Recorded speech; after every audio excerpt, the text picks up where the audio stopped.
We've podcasted before, haven't we? Keep going. Hard to do, Blake. One of the most incredible vocal performances in a movie. I was a little close. Yeah, no, you're getting it, but like, Yeah. but you can't get it because every time you see him in the movie, Yeah. you're like, I think I know what this guy's going to sound like, and it's not exactly what you think he's going to sound like. Have you tried the laugh? It's so hard. I mean, Yeah. no.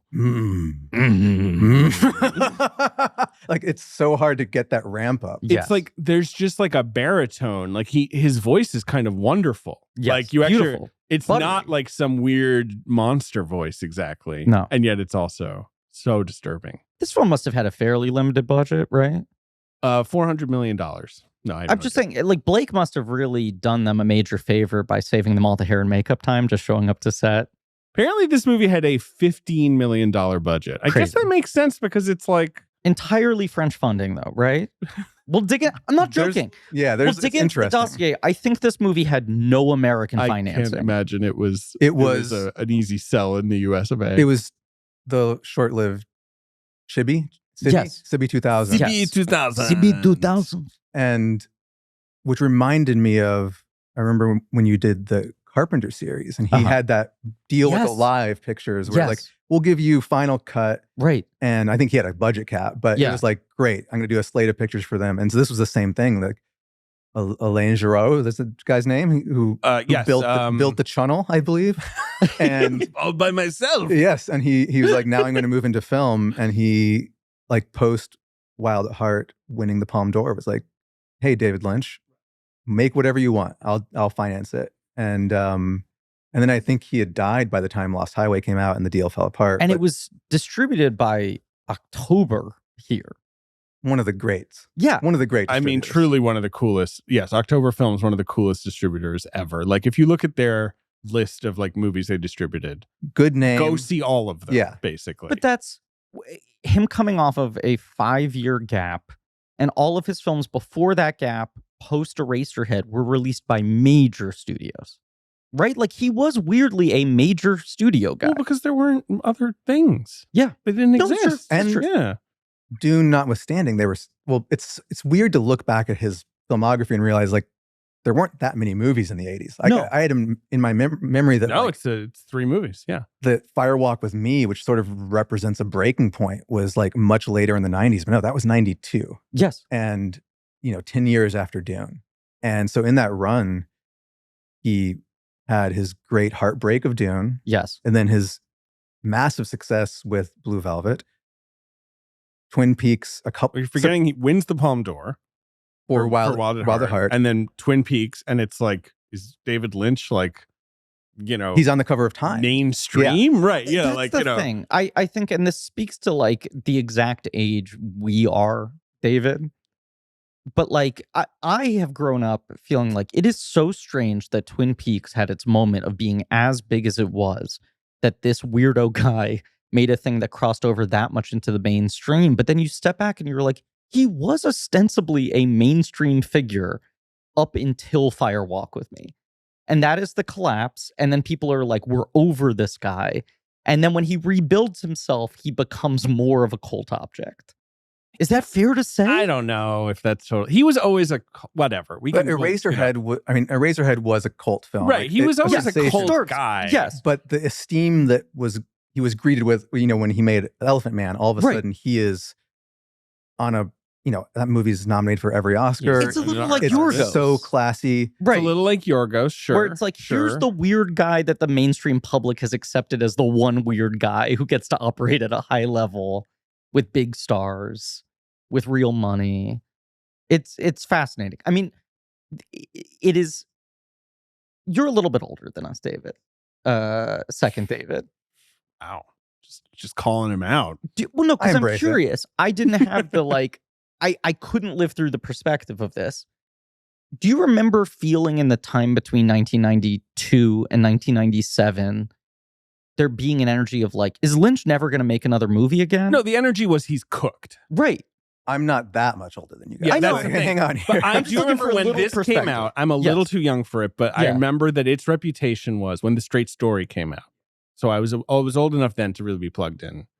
That it was like Lost Highway though. That was when Lynch Yes. was fucking off the rails. Right. Like Straight Story was cooked. like he's over his bullshit. Well, He's Straight making Story a was real like movie. he made again. a little like G-rated little Disney weird movie. thing for him to do, the weirdest thing he ever did, right? And it's like that. It was not a comeback tour, but it was kind of like okay. But the vibe on Lost Highway was just like He's over. He really embarrassed. It's himself really there. interesting.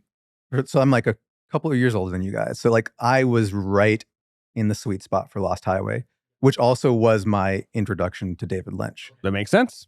That was the first movie of his I'd seen. I knew who he was because as a toddler or a small child, I checked out the Dune storybook from the library, which was like the Star Wars storybook. Yeah, So it was like, got the look at pictures. this space adventure. It's Kyle fun for MacLachlan. kids. Yeah, right. Was it like a little golden book? Now I want to look No, at it's like these that illustrations. slightly larger one. It was, Was all it photos? photographs. Okay, All It's photographs. gotcha, gotcha. right? It's It's that. like the It's Star that. Wars one. I Gotcha, have the gotcha, Star gotcha. Wars one. Yeah. You know, like it's Yeah. you know. And so I, as I also did, would then look up any movie I was interested in, Roger Ebert's movie Home Companion. Uh-huh. Roger Ebert has a famously fraught history with David Lynch, which I'm sure by this point you will have talked about at Yep. length.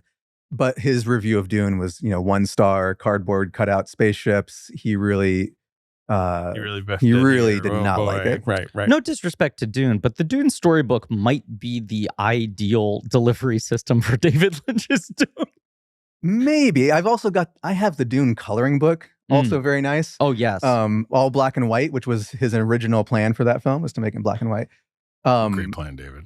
Wait, which David are we talking? Let's make this very There's a clear. lot We're of dealing with Davids. three I feel like Davids this right now happened in to this us Last episode. time, didn't this happen to us like before? Every time. Were Yeah. we discussing a third David last time? Must have been. Well, we had Ben David on the show. Well, no, I'm not talking about that. that was kind of confusing. People furious that we didn't call out the weirdness of Ben I David called and it Ben out David. very late in the episode. Okay, we finally got to it. I can't remember why we would have been talking. Anyway, yes, there are 3 Davids in the room right now.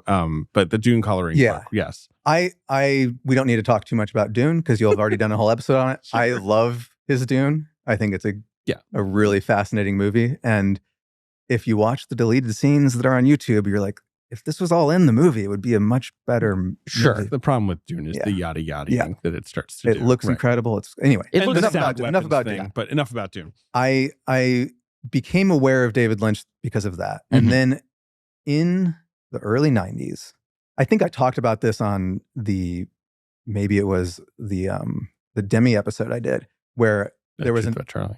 issue of Newsweek that had Hannibal Lecter on the cover, and inside it had a picture of Laura Palmer wrapped in plastic, Mhm. which Sure. terrified me. And it was like America's obsession with murder. Why are we making 100%. murder movies? Yes. Yeah, okay. And that picture, I thought it was a severed head. I also thought it was from Silence of the Lambs, but Yeah. that was sort of like, I became aware of Twin Peaks, Mhm. vis-a-vis that. And then my favorite tangent that I will go on here is there was my dad brought home a new PC, like in 1991, that had a CD-ROM drive. And one of the CD-ROMs that it came with was Microsoft Cinemania.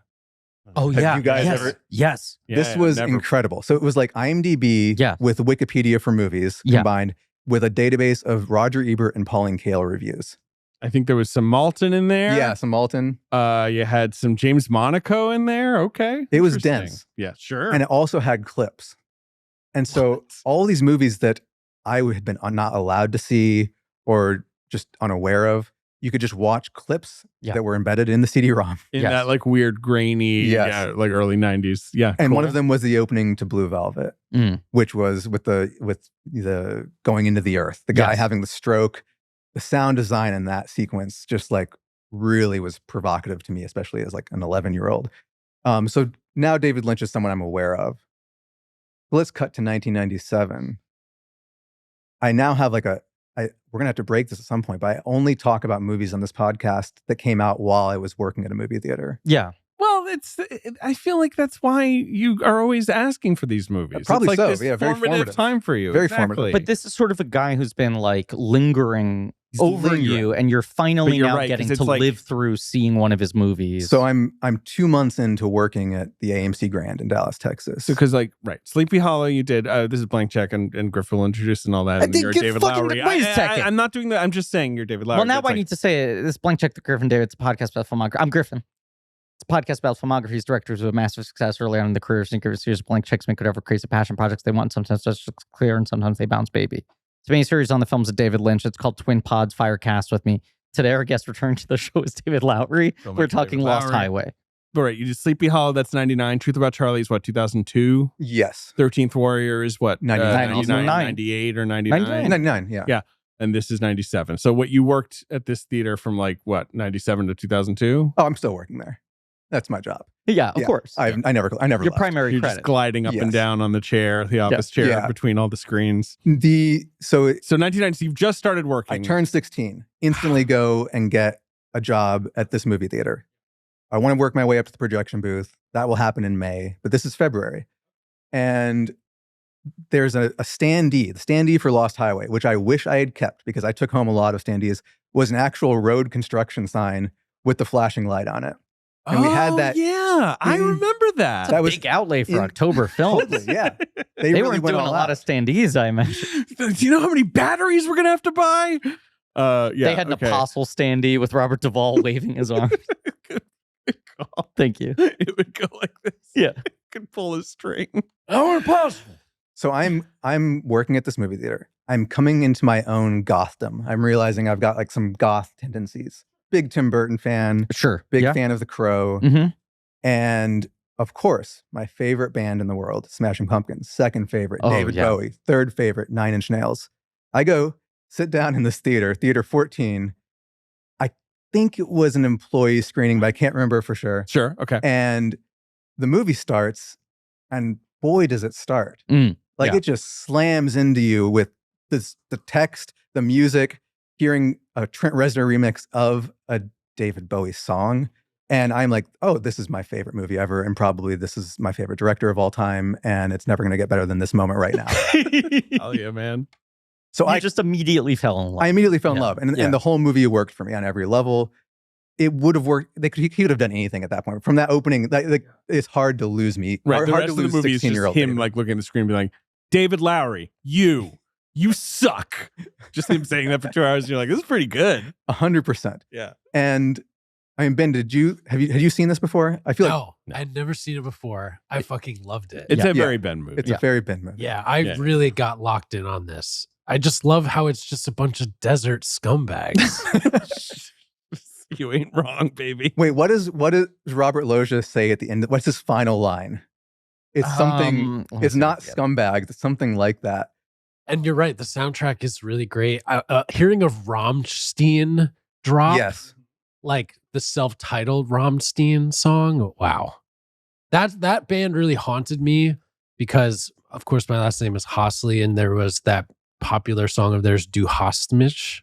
Oh, And that was really, kids would just quote that at my face. Wait, did you suddenly just accidentally give yourself a nickname for this series? do I probably? Oh, I sure did. We can really out ugly them son of a bitches. I remember that. That's it's some bitches. Yeah. Some Yeah. bitches. Some Some As, bitches. as sort of one run-on word. Yeah, Right. it all just comes out. It is like odd. It is incongruous to have one David Lynch movie that is so filled with songs of its exact moment. Like it feels weird to have a Lynch movie that's like featuring Marilyn Manson and Smashing Pumpkins and Nine Inch Nails. And it's not that it felt like it was shoehorned into there. Just he had an opportunity to collaborate with artists who happened to fit with his vibe. That's and the probably phase he was going they all through. probably were excited to collaborate with him. Right. Mainstream music was maybe starting to be invaded by people who were influenced by his work. Yeah, you know, like definitely. we're tonally. Yeah. That's Yeah. a good call for sure. He never directed a Nine Inch Nails video, but he could have. And he 100% should he have, probably. Yeah. How many music videos has he directed? We do that. We did- Is it like a we did couple? Well, he Michael did the music video for Jackson. Toxic, right? He did Wicked Game. Uh-huh. He Who did, let the dogs out? Wait a second. Apparently, he did do a Nine Inch Nails video way later, though. Came Back Haunted in 2013. that's from the much Right. more recent stuff. And that song is it a video or is it I the don't scene know. from Twin Peaks: The Return where Nine Inch It- Nails is playing in the club, which is a Was All- that fragmented into a video? I don't know. All I know is that it has an epilepsy warning.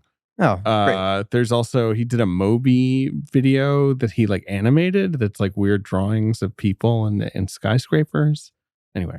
Are you going going to do a Patreon on Dumbland and all of his We'll do a short films We're Patreon. figuring We out haven't what really we'll figured fit out in what there. to, there's Yeah. so much stuff. DavidLynch.com was Yeah. Although they're short. Larry, as is tradition, we are recording with you like 6 months before the episode comes out. Yes, We that's had- true. We had scheduled this episode before your last episode had come out, even though we had Yes. been sitting on that one for 5 months. Yeah, well, welcome back, baby. Lost Highway. I Do mean, we how need could to, you not do we need to this record episode? like a choose your own adventure based on where the world might be? When this Like, Oh, what? That this is releasing right after election day? I don't Perfect think. I don't post-election. think we Let's not even really want to. talk go about let's there. make that really clear. This episode was recorded many months ago. Many months ago. We have no idea about a very chill movie what with things feel no like bad vibes. in November 2024. I was too young to see Lost Highway in a theater. I was aware of the film. I think I was even interested by it because I was like, is it about like roads and driving? Not really. But that was sort of what the Oh, advertising sure. Your was. excitement with I was like, I don't know, similar is it to about, Train like, a Spotting. map? Yeah, exactly. Like, is there Yeah. going to be like routes in it? It's a transit movie. And then I saw Mulholland Drive when I was 15 years old, and it did. I have that moment with Mulholland. Mulholland Drive. And I'm about 6 years younger than you. It's the Yeah. same thing. It's literally the same thing, except that I was less gothy. But Mulholland Drive is less gothy. It's very much less and gothic. more like whatever, dreamy or whatever. And I watched this movie in college on my 10-inch television that was next to my bed, wearing headphones, and it scared the bejesus out of me and altered my brain.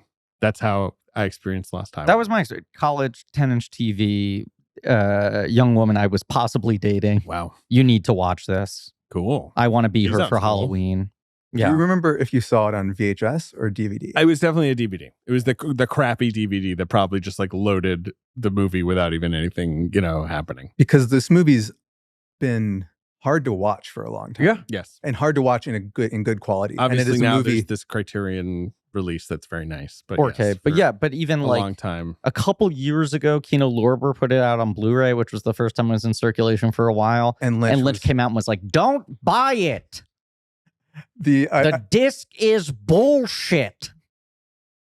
I've been debating. Like I've got some Lynch quotes that I think are, and it's like, do you do the voice? We're gonna have Oh, such you a gotta do good the fucking voice. time. Yeah, that I was the first time Chronologically that we for got to hear us. the voice. I was And talking. you know what? It's fun. I was always talking fun to to a do. friend about this, but there are different calculations we make in picking a director. And obviously, this director was picked for us, our March Madness winner, right? But we're like, who makes for a good series? Is it about the personality of the director? Is it about the arc of the career? Is it the individual movies and the episodes? Is it how much they sort of overlap with movements in film or their own thing or variety or whatever it is? I do think one through line that has always served us well is when it will always be funny to do an impression of the director. Definitely helps us. The Verhovens of the world. When they have a funny voice Yep. and a clear game you can That's constantly the other riff on. thing. Right. Funny Saying voice. the types of things they would say or saying the types of things they would never say. Now, here's a a question. cadence. Should every Friday we post one of us doing the impression? Well, I think Griff does it better than me. I'll Why try. Friday? Why are you saying Friday? His Friday. He does Oh, his videos where he's sure. like, the weather. I can't do him. Yeah. I'll try and drill down to him. Maybe You got to we get do that the Midwestern part is as Right. important. The as- twangy yeah. thing. a fake. I witnessed Michael Shannon in line at Bear Burger. It was Moo Burger. Sorry. He that's called quite the all right. Burger Report. Yeah. Oh, what if you David did? Lynch's Friday Burger Report. Hi, fellas. I can't do him. It's too high. Snapping, crisp, burnt bacon. I had it better earlier. That's the thing. You just got to do it naturally. Like it'll just come out of you when it needs to. All right. So you saw, I'm getting back to this. You saw Lost Highway. Did you then go back and watch other David Lynch movies? Shortly after watching it, dive. I probably got my first paycheck, which I used to buy a TV and VCR because I grew up without one. Sure. And that was my There was no TV in your house? we had a TV that was on a rolling tray that we'd bring out when we were sick. And it would take about 15 minutes to warm up. Wild. And then we'd rent a I can't believe VCR. we're unlocking this lore in your fourth appearance. Oh. It was my parents were anti-television. So when Sure. I first I grew up in Wisconsin for the first 8 years of my life, and we had a black and white TV. So I saw like Wizard of Oz without color. Never knew there was a transition. Yeah, first 30 minutes played Yeah, the same for you, basically. Exactly. And then she's like, And- what's the big deal, dog? And Those then weird streets. when we moved to Texas, we jettisoned that black and white television. Sure. And then Entirely. No Out TV. the plane, which was crazy. Yes, yeah, just chunked it right out. Would you say 30 minutes to warm up? Was there like a crank? Like, You'd turn it on, it would be static. wild. And we inherited this from my mom's sister, Yeah. my aunt. And she warned us, just turn it on and walk away and come back. And It was like letting like the hot water heater. 100%. Wild. And then we would occasionally rent a VCR. Yeah.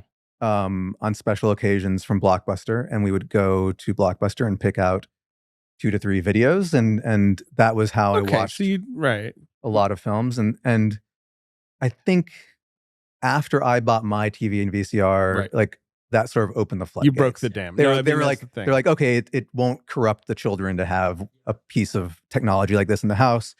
And now they've got a big screen TV and Blu-ray player. And their son's a famous director. I mean, like their lives probably went in ways they didn't see coming. It worked out well. Yes.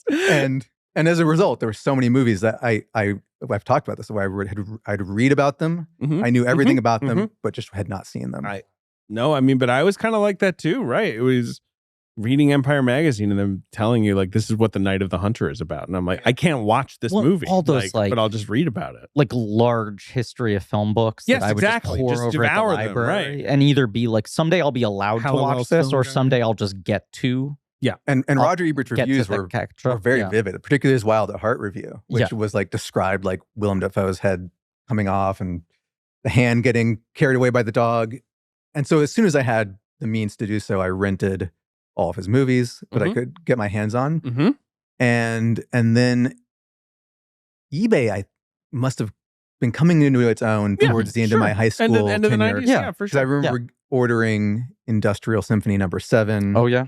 and Eraserhead. Was that on its own VHS? It was. Okay. And then Eraserhead, you had to get a bootleg from Japan. That was like Yes. the only way to see that at that point. And This was a pre-lime green box era.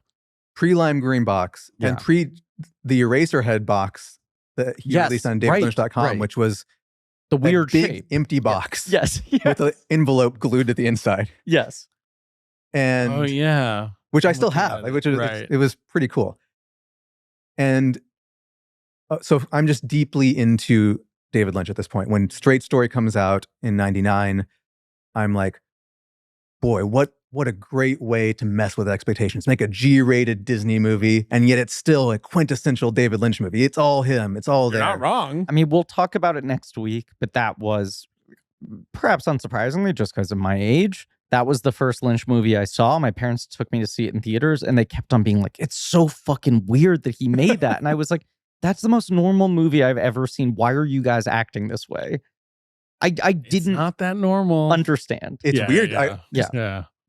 And then Mulholland Drive came out, and Mulholland Drive I saw at an advanced screening in Dallas at the Angelica Film Center that exists there to this day. And it was, I just realized this the other day. It was like, that was the first time I saw my wife in person. She was also at that screening, and we hadn't met yet. But later on, Had you We corresponded are to some other truly film? like opening every is vein wild. of your life Yeah. right now. Yeah. Okay. You're, David Lynch was, Sorry. for better or Not worse, bad. one of my guys. Like there, Yeah, he yeah, yeah. runs through my life in a very significant way, which is one of the reasons I'm excited to talk about this movie. So your wife was also at this early screening of Mulholland Yes, Drive, we had which not had met already yet. been a can or whatever, but like this is This a is preview of it. Yes. what, like September of That's right before, really, that sounds right plausible. or right after September. It came out in October. It came out in the October. US. So yeah. Yeah. And the reaction that I had was, oh, pretty good. Not as good as Fuck. not as good as Lost Highway, but pretty good. Right. And this is coming from someone who felt that Lynch's best film probably was Lost Highway. That was still, for me, the apotheosis of like what a Lynch movie was. But I feel like I had a slightly, I mean, there is a part of me that will always kind of think that The New World is Malik's best movie because it is the one I saw in theaters for the first time. Not a bad take. Not a bad but take. like I No, but was I get sort you. of Yeah, yeah. ingesting some of the mythical qualities of this guy without ever having watched any of his stuff, and the impact of seeing that for the first time and being like, this is a totally different language. I like can objectively step back and go like, maybe this is better, maybe this is better. But there is something about like the love at first sight moment Yes. when you find one of your guys. Yes. Yeah. And You didn't put it on your Sight and Sound, though. I didn't. Disaster. I now think that Mulholland Drive is a superior film to Lost Highway. But I wanted to unpack why. Why is it better? Why was this film beloved? Why was Mulholland Drive his? Right. It's like, Lynch is back. We missed him. Here he is. And not only There's back, similarities but back between and the better two. than there ever. is, for sure. Yeah. And back and better than ever, 100%. And so we can parse this out. We don't have to jump into why it's better right now. And you'll have an entire episode on Mulholland Drive to talk about that in depth. But the thing that I kind of came away, what I did in preparation for this was I watched Lost Highway, then I watched Straight Story, then I watched Mulholland Drive, then I circled back to Fire Walk with Me, just to kind of get the context in which he was making this movie. This film is kind of a loop, so you wanted to go in a loop. It was a good call by you. Also just great movies. That was Yeah, a fun, they're it was a good good movies. week. It was a solid week of movie going. Right. But as we were saying, textually similar to, let's say, like To the Wonder or Song to Song, the response to this movie was like done over, It was self-parody. negative. Yeah. Very, Right. Let's write this fucking guy off. Straight Story, everyone thought it was weird, but they were like, at least he made something that's like Yeah. coherent. This is like, oh yeah. And it's so interesting to like also like look at it from the perspective of like my parents went to see Elephant Man in theaters and they're like, Straight Story in the long run isn't that far away. It's like 18 Right. years. And they're probably like, finally, Lynch is fulfilling the promise that he displayed with, I don't know if my parents actually, they did see the Straight Story. But it is fascinating that Lost Highway and Mulholland Drive are similar on so many levels. And one of them got such a negative response. One of them got such a positive response. And in the middle, there's this like uncharacteristic palate cleanser for him. And the really That is also, as you said, in so many ways, as Lynchy it's as any Lynchian movie. film, But right. yeah, very Of Lynchian. course. Right. The fascinating thing also is watching all these movies back to back. I think that it's not too, this isn't too controversial of a take, but I think Lost Highway is his most beautiful film. On a technical level, This fucking Criterion disc of it too, like Extraordinary. kind of blew me away how good it looked. Because I must have seen it in like fairly shitty quality. indeed, it is Yes. never like that. I think that's one of the reasons also as to why it may Right, why it have had a fallen poor out rep. of Right. esteem was because it just was unavailable in a way that looked good. But like Eraserhead and Elephant Man, impeccable, they look absolutely stunning, black and white extravaganzas. But then after that, his movies kind of have like a mishmash of like they're beautiful, but they're not as austere as this one. There's something so formally perfect. This is a perfect object of a movie. a tremendous amount of control. Extreme control. He had a decent budget. 15 million is you don't want. That's at that time. 1997, yeah. That's a big budget. He had 56 days to shoot it. He had a lot of time to get those levels of darkness just right. And so I think it is a perfect movie for what it is. And Mulholland Drive is the opposite because it was meant to be Mess, something right. else. Yeah. He's splicing two things together. Yeah. It's obvious how he's splicing them together. It's not like in Mulholland Drive, you're like, oh, this is a big mishmash. Like Mulholland Drive basically is just like, here's some more stuff that's Yeah. weird. We'll get to it. We'll get to it next My week. take on Mulholland Drive is that it's kind of weird. This is the kind of deep analysis Blank Check's going to be Interesting. doing about about David Lynch. Well, Jesus. It's so interesting how Lynchian is we'll talk about this a little bit further on in this episode, but Lynchian is sort of a catch-all phrase now, and yet it's so hard to actually do. There's the Neil Campbell Comedy Bang Bang character that is the art critic who just keeps going, the painting is rather good. Sure. If I had to Sure. describe it, I'd say it's good. I know this character, yes. And the problem with like talking about like Lynchian things is so often you're like, it's quite weird.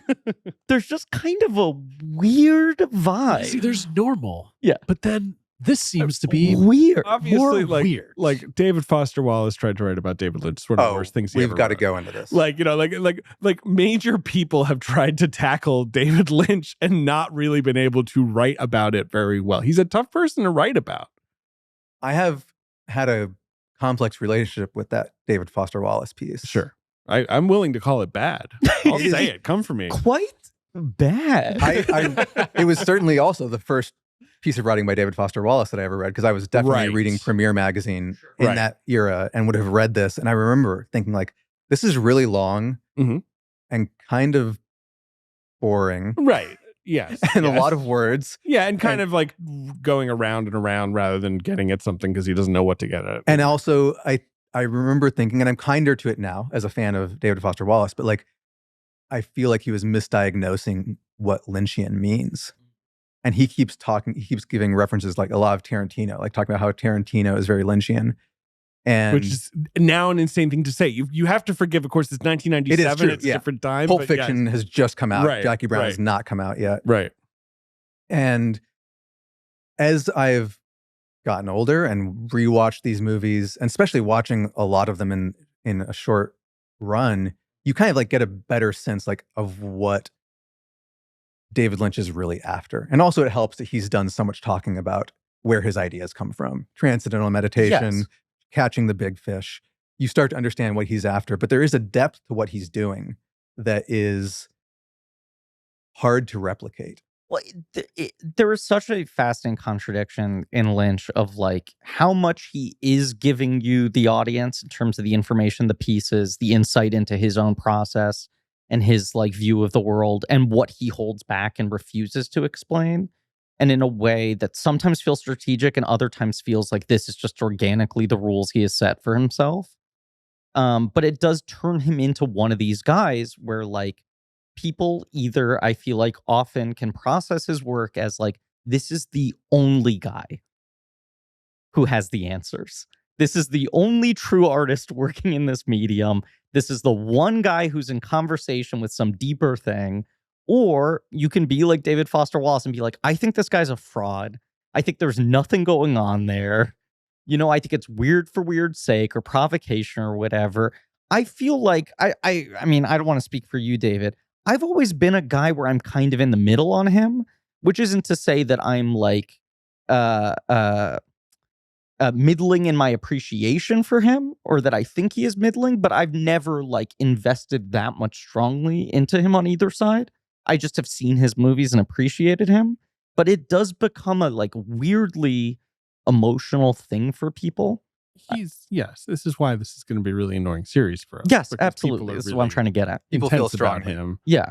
And Also much like Dreams or whatever, another thing we'll fucking talk about a lot. Oh, but boy. like people get really invested in their interpretation. This is Yeah, what this that's true. means. How do you not see it the same way that I do? I think I love David Lynch a lot more than you do, which is fine. And he is more meaningful to me. And Mulholland Drive in the theater, which we will talk about next week, is the most important theater film experience I ever had. Like, without a doubt.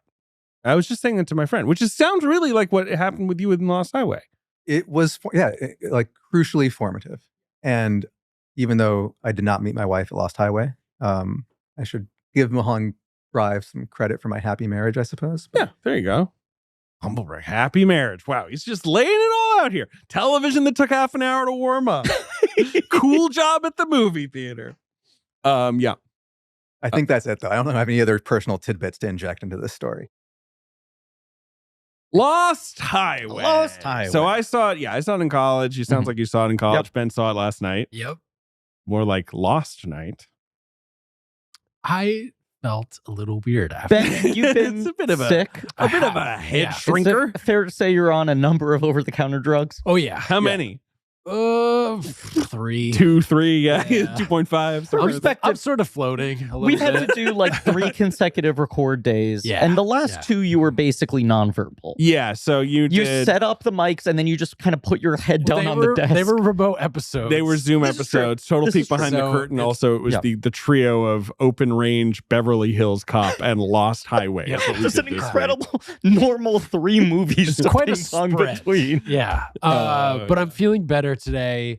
I did watch this movie very late last night. Oh, good. Yeah. Yeah. It's kind of a late night movie. It It feels is. weird to put it on in the I'm morning. also in the middle of writing a 6,000 word piece on M. Night Shyamalan that I hope got published. I mean, this is the this is hitting in carbon dating November. of this episode.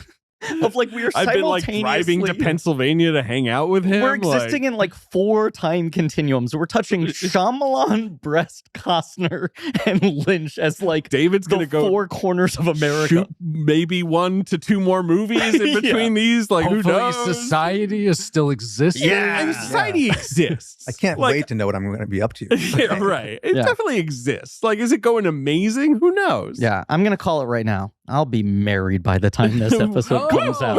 Okay. Yeah. Please send gifts to Griffin Newman, 123 Blank Check Way.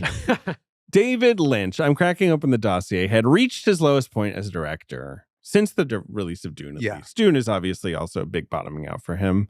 Starts the 90s, like I said, Twin Peaks, wins the Palme d'Or.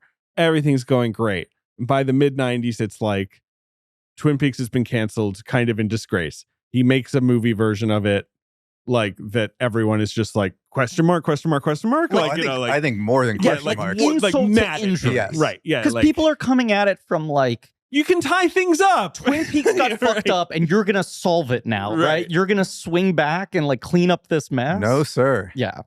Have you seen that recently? Or Wanna work ever? with me? I No, will he's have never seen seen it at this point. Yeah. He's never seen any Twin Peaks Exciting. things. Yes. I think I've only seen the pilot. Firewalk with Me is the thing I am the most afraid to rewatch. Now, I do love that movie a lot. I find it very sad. It's genuinely upsetting. Yes. It's terrifying, upsetting, and more than anything else he's ever made. and even in the context of people wanting more just donuts and coffee from Dale Cooper, Right. Which it does It's- not give you. even if it had obviously. that, which he Right. shot, you can watch them. There's the deleted scenes. all deleted Yeah, scenes. He right. shot all that. It's still just like it is a It's just a really aggressively sad unpleasant movie But let's say movie. In a good way. in a good way, In a thumbs but up way. in a way that you have to be prepared for. Yeah. Dune, Firewalk with Me, Lost Highway, Inland Empire are the 4 movies that upon release people were like, what the fuck? To some degree, is that fair I to mean, say? I think Inland Empire by that point, the Lynch cult was so massive that there was a stronger reception for it. Would you say? It was- Obviously, it's a It weird- was very well received. Like it Yes. was warmly received, and everyone knew what he was doing. but Like, no one was like expecting big commercial success No, for you're it. right. Obviously, you're like he's Yeah, right. self-distributing this Right. 3-hour. He's out there with a mini cow DVD. doing Yep. FYC Yeah. ads. You know, It- by that point, Lynch Yeah, had become I the guess, internet's right. boyfriend. Right. Yes. Right. And it's like he's making this for his people. He's not trying to reach anyone else at this point. It's just interesting to me that like basically the reputation has become positive for every one of his films. Dune is probably the one that's still the trickiest, but And I would it still- argue it has its big fan. I and I think the Villeneuve movie actually kind of like makes people kinder to that Of film. course, because now it's, like, Dune has been done a little more right. pressure off. Right. Yeah, Right. Yeah, yeah. And there's that wonderful, you'll talk about, I'm sure in the episode, there's like a 600-page making of Dune book that came out last year that is exhaustive and makes you appreciate it even more. I think that movie is gaining love every day. It's a good movie. It's I a mean, good it's movie. got flaws, but it's a good movie.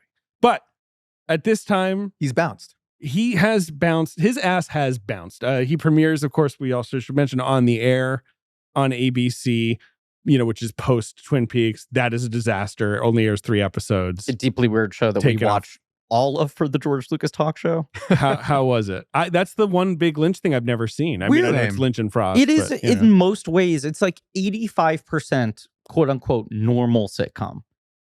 And I'd say in the wild, why am I listing every other title? In the straight story way, where you're like, well, its normalness is the weirdest aspect. And then of there's it. little moments, I suppose, that are okay. Oh, what do you think of On the Air? I have not seen it. Yeah. So it's also a blind spot. It's for me. hard to watch. Now it's on YouTube. Yes. But at the time when I was really into Lynch, tracking these things down, it was hard to find.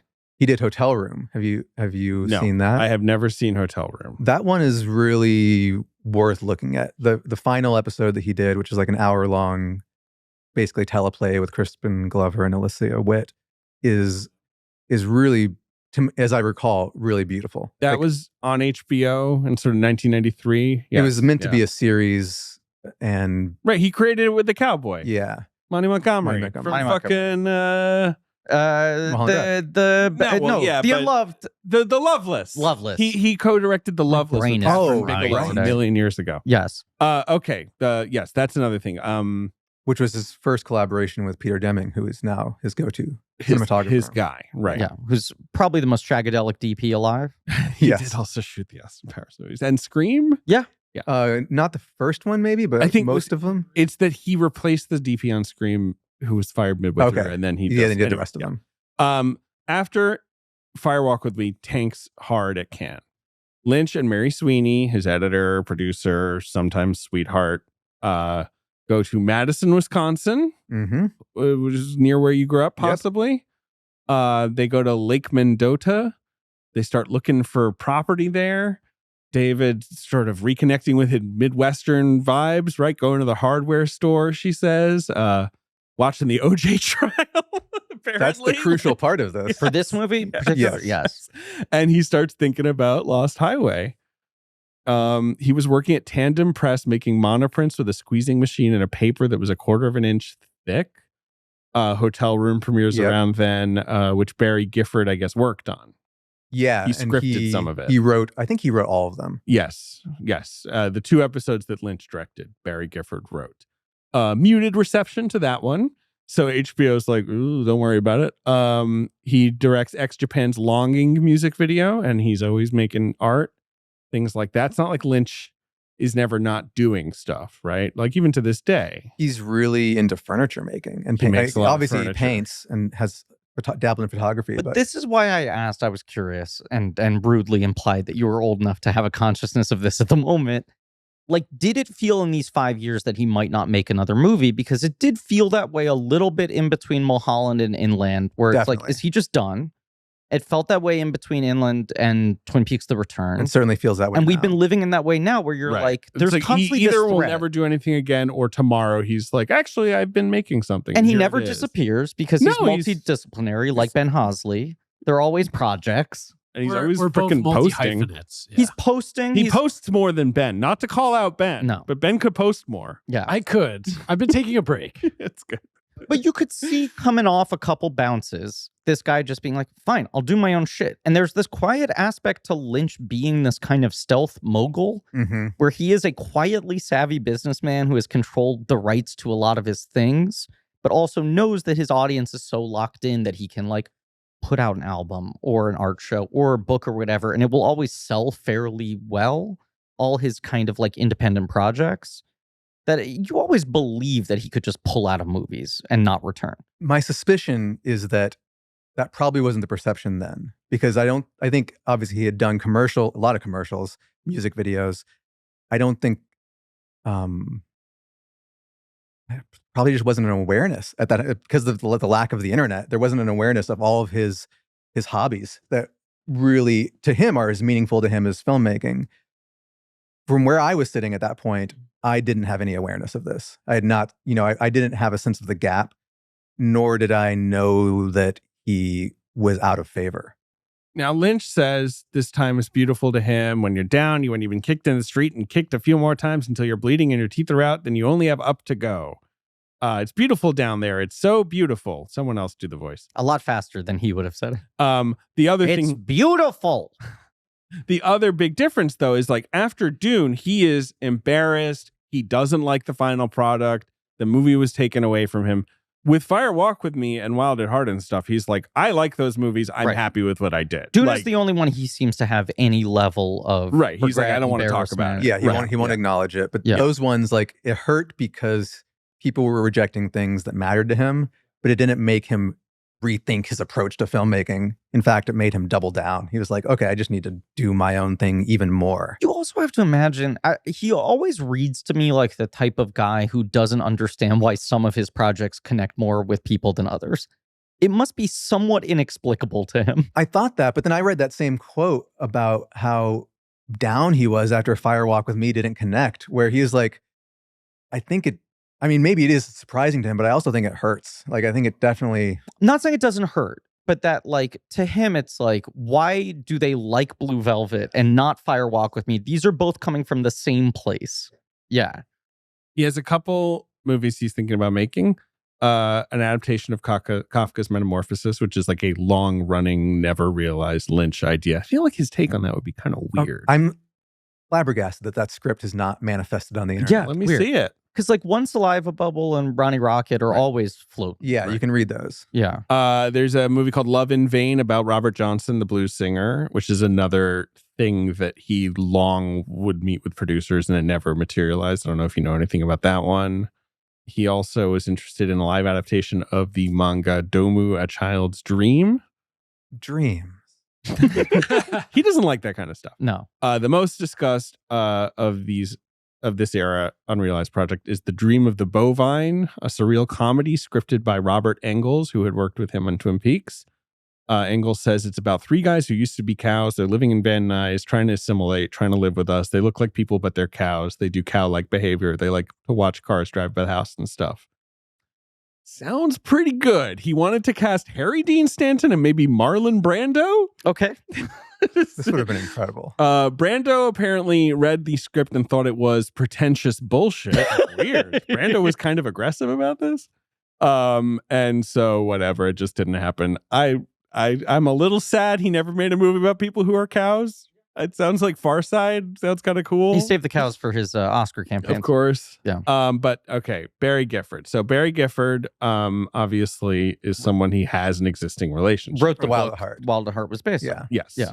Have you read much of his fiction or I've read poetry or anything none like of that? it. Yeah, neither have I. And I know he didn't he write and or direct the sequel to Wild at Heart that came out a couple years ago? Like, I don't know what his relationship He with definitely Lynch- wrote further Wild at Heart books, right? There's like a trilogy. Well, there's the Of whole them. Perdita Durango saga. I feel like there was Exactly, a movie called Sailor and Ripley that came out as well. But That Mhm. sounds familiar. I don't know. I don't know. but my familiarity, for better or worse, with Barry Gifford Is is Lynch. through Lynch's work. Right. And they seem to be good collaborators. I like what I they've agree. made together. I totally agree. He also wrote a novel called Night People, which has a sentence where that Lynch says evoked something for him, which is about 2 characters going down the lost highway. And that little phrase wedges into his brain. And he says, it made me dream and it suggested possibilities. And I told that to Barry and he said, well, let's write something. And Lynch was like, okay, I'm thinking like a saxophonist. And then he goes down this weird hallway, turns into Balthazar Getty. And Barry Gifford's like, yeah, say no more. I'll fucking turn it out tomorrow. Piece of cake. And they start writing together. Lynch says, we got together over coffee. I told Barry some things. He told me some things. And we hated each other's ideas. And we hated our own ideas after that. But the one thing that Lynch mentioned that Barry Gifford liked was the idea of the videotapes of a couple, right? Which Like I think that came to him earlier. Like that Right. was something that that was maybe something he was going to do for Twin Peaks. That he Yeah, never put like- in there. one of those little ideas that just like was waiting for its time to blossom. And Barry was like, geez, I really like that. And that's the first third of the script. A couple living at home and a videotape is delivered. It's the front of their house. And then they get another one. And it's And then them in their bed. 20 years later, you see Cachet and you're like, what is this hack ripping off David Lynch? Hanukkah. That guy should have just retire in shame. The other part of this was that if stories are to be believed, that David Lynch lived next door to David Lander, aka Squiggy, from Oh, my Laverne and goodness. Shirley. That's cool. And one day someone rang his intercom outside Yes. his house and said Dick Laurent Yes. is dead. Yes. And then he went outside to find the guy and the guy was gone. Right. And he was like, was that meant for me or meant for the other guy whose name shares a lot of letters and is right next door? Probably. I don't know. Who knows? Yeah. And then That's- almost certainly that is that because David Lynch then bought that house. And now he has 3 houses next to each other in the hills. And my very first trip to Los Angeles, you can find out what the addresses are. And I was like, Have you ever met the man? I've never met him. You should meet him. You should go buzz his doorbell. Can you imagine how many people do that? Or Yeah, it how many must be people really go annoying. leave videotapes on that door? Like, Right. it must be terrible. He must have a full-time staff member whose job it is just to get the videotapes off of his front door before he wakes up in the morning. Fucking Lost Highway fans. It's not even his most popular movie. Other big inspiration at the time, yes, OJ Simpson. David was glued to the TV. He was soaking it all up. He was, so this is an LA noir saga about a man who kills his wife. It's in this movie. And obviously this movie is about how OJ is innocent. Yeah. No, clearly. That's Dearly exactly- departed. Dearly departed. That's what I want you to take away from Gone it. too soon. Yeah. Oh yeah, right. R.I.P. OJ Yeah. Simpson. Yeah. There is the there is the dark side of Not Hollywood. R.I.P. Fuck that guy. Sorry, carry on. Rest in Yeah, whatever. chaos. R.I.C. Yeah, whatever. Yeah. There's like the Kenneth Anger dark side of Hollywood obsession that Lynch is always tapping into, which I think is very tied to him constantly using these like legacy actors. I will not call them nepo babies, but using people who are like second generation, third generation Natasha entertainers. Gregson Wagner, Yes. and Balthazar Getty to a certain extent. And Yes, using of people like course. Robert Blake, who are Robert Blake. former child Yeah. stars, where there's like some kind of innate tragedy in like the lineage of broken spirits. That's really, that's, I didn't think about that connection. This That one, it everyone hits has me like a really dark hard. history. Yes. And he knew that Bill Pullman would eventually have a nepo baby. Yes. He that knew that. Lewis He was saw it. cooking. Yeah. He will play the sentry. Is that what he's doing? I think so. But I think it's not even like he's using these people as like tokens, like it's meta casting. I think he is responding to some innate kind of like acquired sad brokenness in people. I think so, but I also don't necessarily think that he looks at it as brokenness either. Like I think he acknowledges it. Let's not brokenness. I'd say there's a quiet tragedy to the actors he usually picks. Yes. Right? Even when these people do not seem broken. Definitely. That speaks to some element of I wonder what it's like to like audition for him. Like apparently what that it's process just is a like. conversation. Like he doesn't actually. It's not like he's giving you sides. He just meets with someone, and if he likes them, But that's the thing. It's like it's an energy thing and a look thing. And there's something from like, we'll perhaps dig into a little bit, but like you read about fucking Patricia Arquette's childhood, you know, and this like group of kids who all basically became actors, whose father was this like guy desperately trying to find his foothold in show business. They lived in a commune, right? And like the dad kept switching religions. It's always good when your dad keeps switching religions, being like, nah, Catholicism, I'm Islam, so one of these is going to do one it of these for is me. going to click. really settle everything down for me. Eventually Gifford and Lynch just apparently David was staying at a hotel and would call him and say, Barry, I'll be there in exactly 8.5 minutes. In 8.5 minutes, he'd walk in with a big cup of coffee and they would write the script on a legal pad together. And Gifford is like, I know the film confuses people. I know it doesn't, people don't understand it, but it is the screenplay we wanted to write. I would Like that is what we wrote down. I would argue that it's Lost Highway. not that confusing. I would agree. And It's like, not, well, there's a couple questions. It's and I say this having had the benefit of having seen it several times Yes. over 25 years. Ben, how did you find this? Was it obviously weird? Not going to question that, but did you find it confounding? I'll say this. I feel like it scared me and it felt very much like an eerie fable. And I didn't really try to get too bogged down in thinking about the actual logic or the linear like way of how did this guy switch places.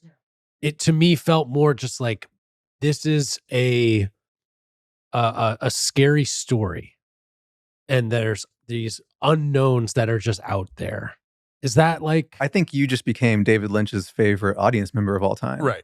unsurprisingly, we all knew this is where it was going. Excuse me, I noticed it in Minute 37. You're revealing the ending here, right? Like the Easter egg that I found or whatever. Like that's what I like David Lynch a lot, but I also feel like when I watch his movies, I don't try to solve them.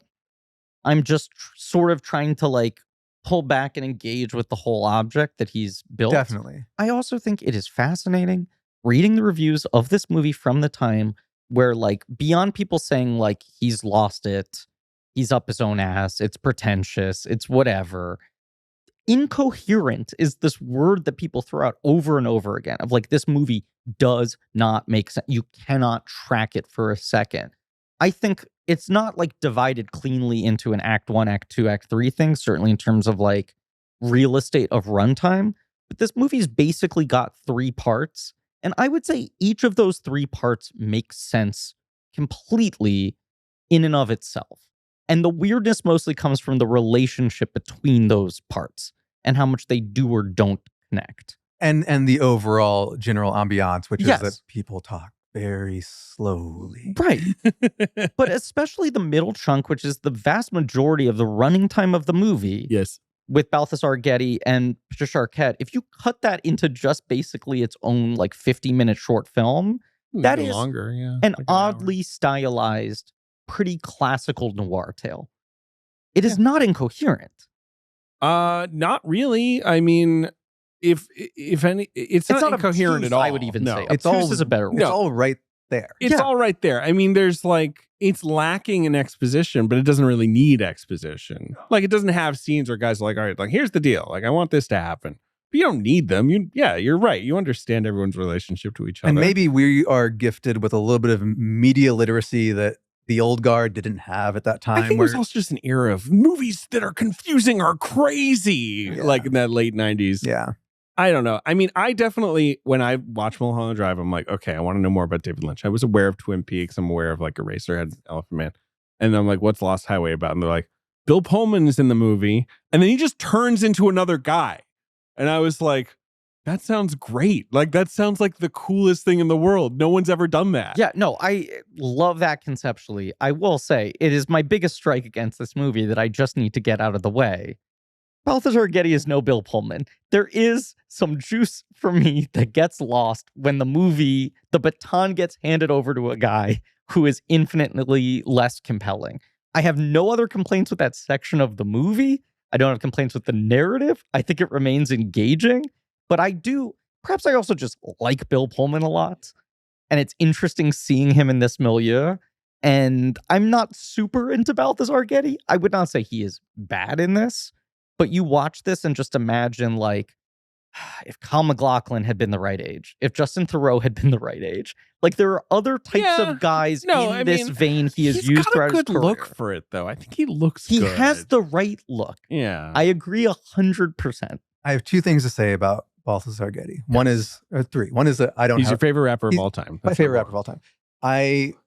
He's a weird guy. Yes. Also falls into the bucket of what I was saying of people with like weird kind of He's part of the Getty tragic family past. Definitely. I Yes. figured with a name like Balthazar. His Yeah. his dad Strong was name. Strong name. his dad was the one who was kidnapped. Correct. Yes. Correct. Yeah. His dad is the center of all the money in the world. Oh, wow. Yeah. You know, the one whose ear was cut off, not to be lurid about it. And the family, yes. like just most of the people in that lineage have had very tragic outcomes. And He's turned out better than almost Oh, the have you majority of the seen- Gettys. I said better. Yeah. Is it The Evil Within? Right. Which was yeah. his uncle. His uncle made this movie that he was like an obsessive passion project And he filmed it over like 10 years. with like it was Michael self-financed. Berryman is in it. Yes. And it's weird. It's It bizarre. is so bizarre. Yeah, I feel like at the point that Balthazar, obviously he's in Lord of the Flies, produced by Griffin Newman's father, Also a child actor. Yeah. Not my father, Balthazar Getty. which he's Ralph in that. And I feel like the take on that, you know, that's the lead part, obviously, in Lord of the Flies, was like, this sort of some intensity here. This is interesting. And by the time he's in this, he's a bit of a like talent, right? Like he's in White Squall and stuff and Mr. Holland's Out. Like he'd been in stuff and it's kind of like, is this like Balthazar Getty's coming out as a, you know, hot young actor? And then he was not ever really that. He became more of a TV guy. Yeah, it becomes brothers and sisters. Well, he is fucking bizarre on that show. As someone who watched Brothers and Sisters, right, which is the show, which is every episode someone's like, I'm a Republican, and the other one's like, I'm a Democrat, and then they're like, well, this is what we think about this issue, and then on it goes. Anyway, your sister's in a fire truck that just fell off a cliff. You know, it's like a soap opera with politics in it. He makes no sense in that show as one of the brothers and sisters, which he is one of the brothers and sisters. All the other ones, what worked about that show is they actually felt like a family. You were kind of vibing with them.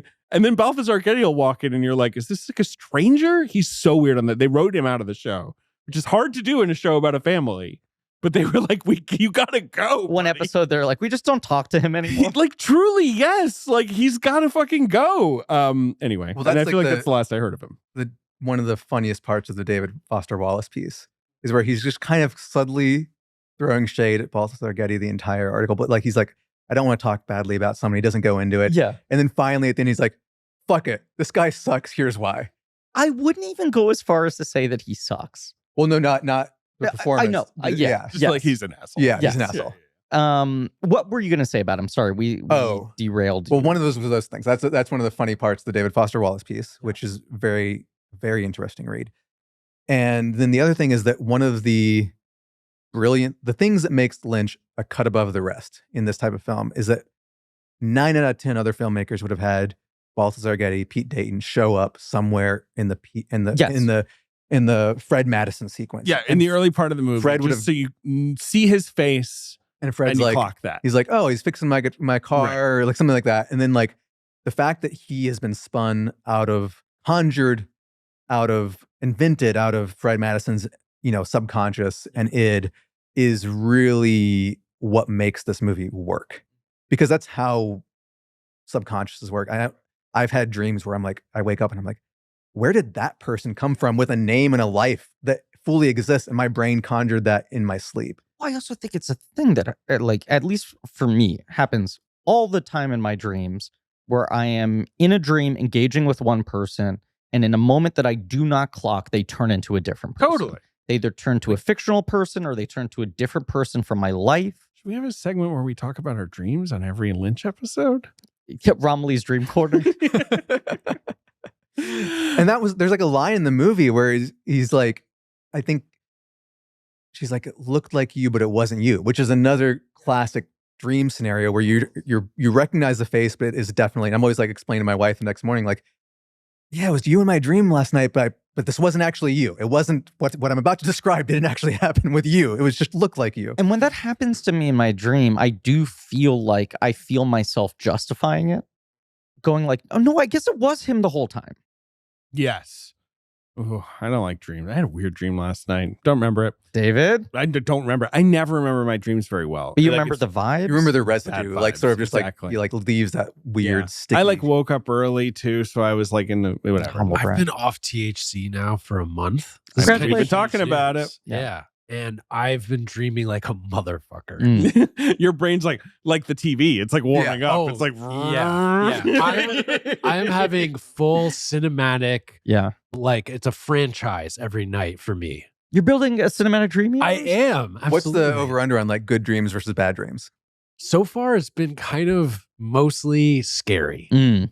But I think it's because I've been pumping stuff into my head that is sort of lending itself to that. Like this Such as movie, this movie, yeah, yes. I think helped with Yeah. like waking up in the middle of the night and being discombobulated. Probably also all of the meds. Yeah, this. Also, why'd you walk down that weird hallway in your apartment all of a sudden? And I really do insist on having no lights on Very slowly. constantly. Or one red light. right. Well, because red light is just a nice atmosphere. Yes. I have It's soothing. 14 lamps though. There's a lamp, and Lynch has cool lamps in his movies. This He is- has built all great of them. furniture. He built all of that. Yes. Then you should actually consider that the next branch in your entrepreneurial Architect adventures Ben? is furniture building. Yeah. I would love I to. feel like I can Hosley see it. Carpentry. Yeah.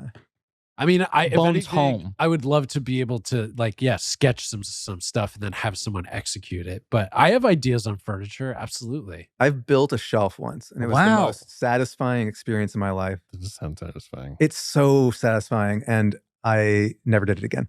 Well, all right, Um, fine. You were like, yeah. why not going out on top? Yep. A+, baby. Can't beat this. I tried to sign up for some woodworking classes over the years a couple times, and for what scheduling, it didn't work out. But it is incredibly therapeutic. Yeah. I mean, Harrison Ford, that guy, it feels like he's got it all figured out. And I've always assumed the carpentry is a big part of it. Yeah. Yep. Yeah.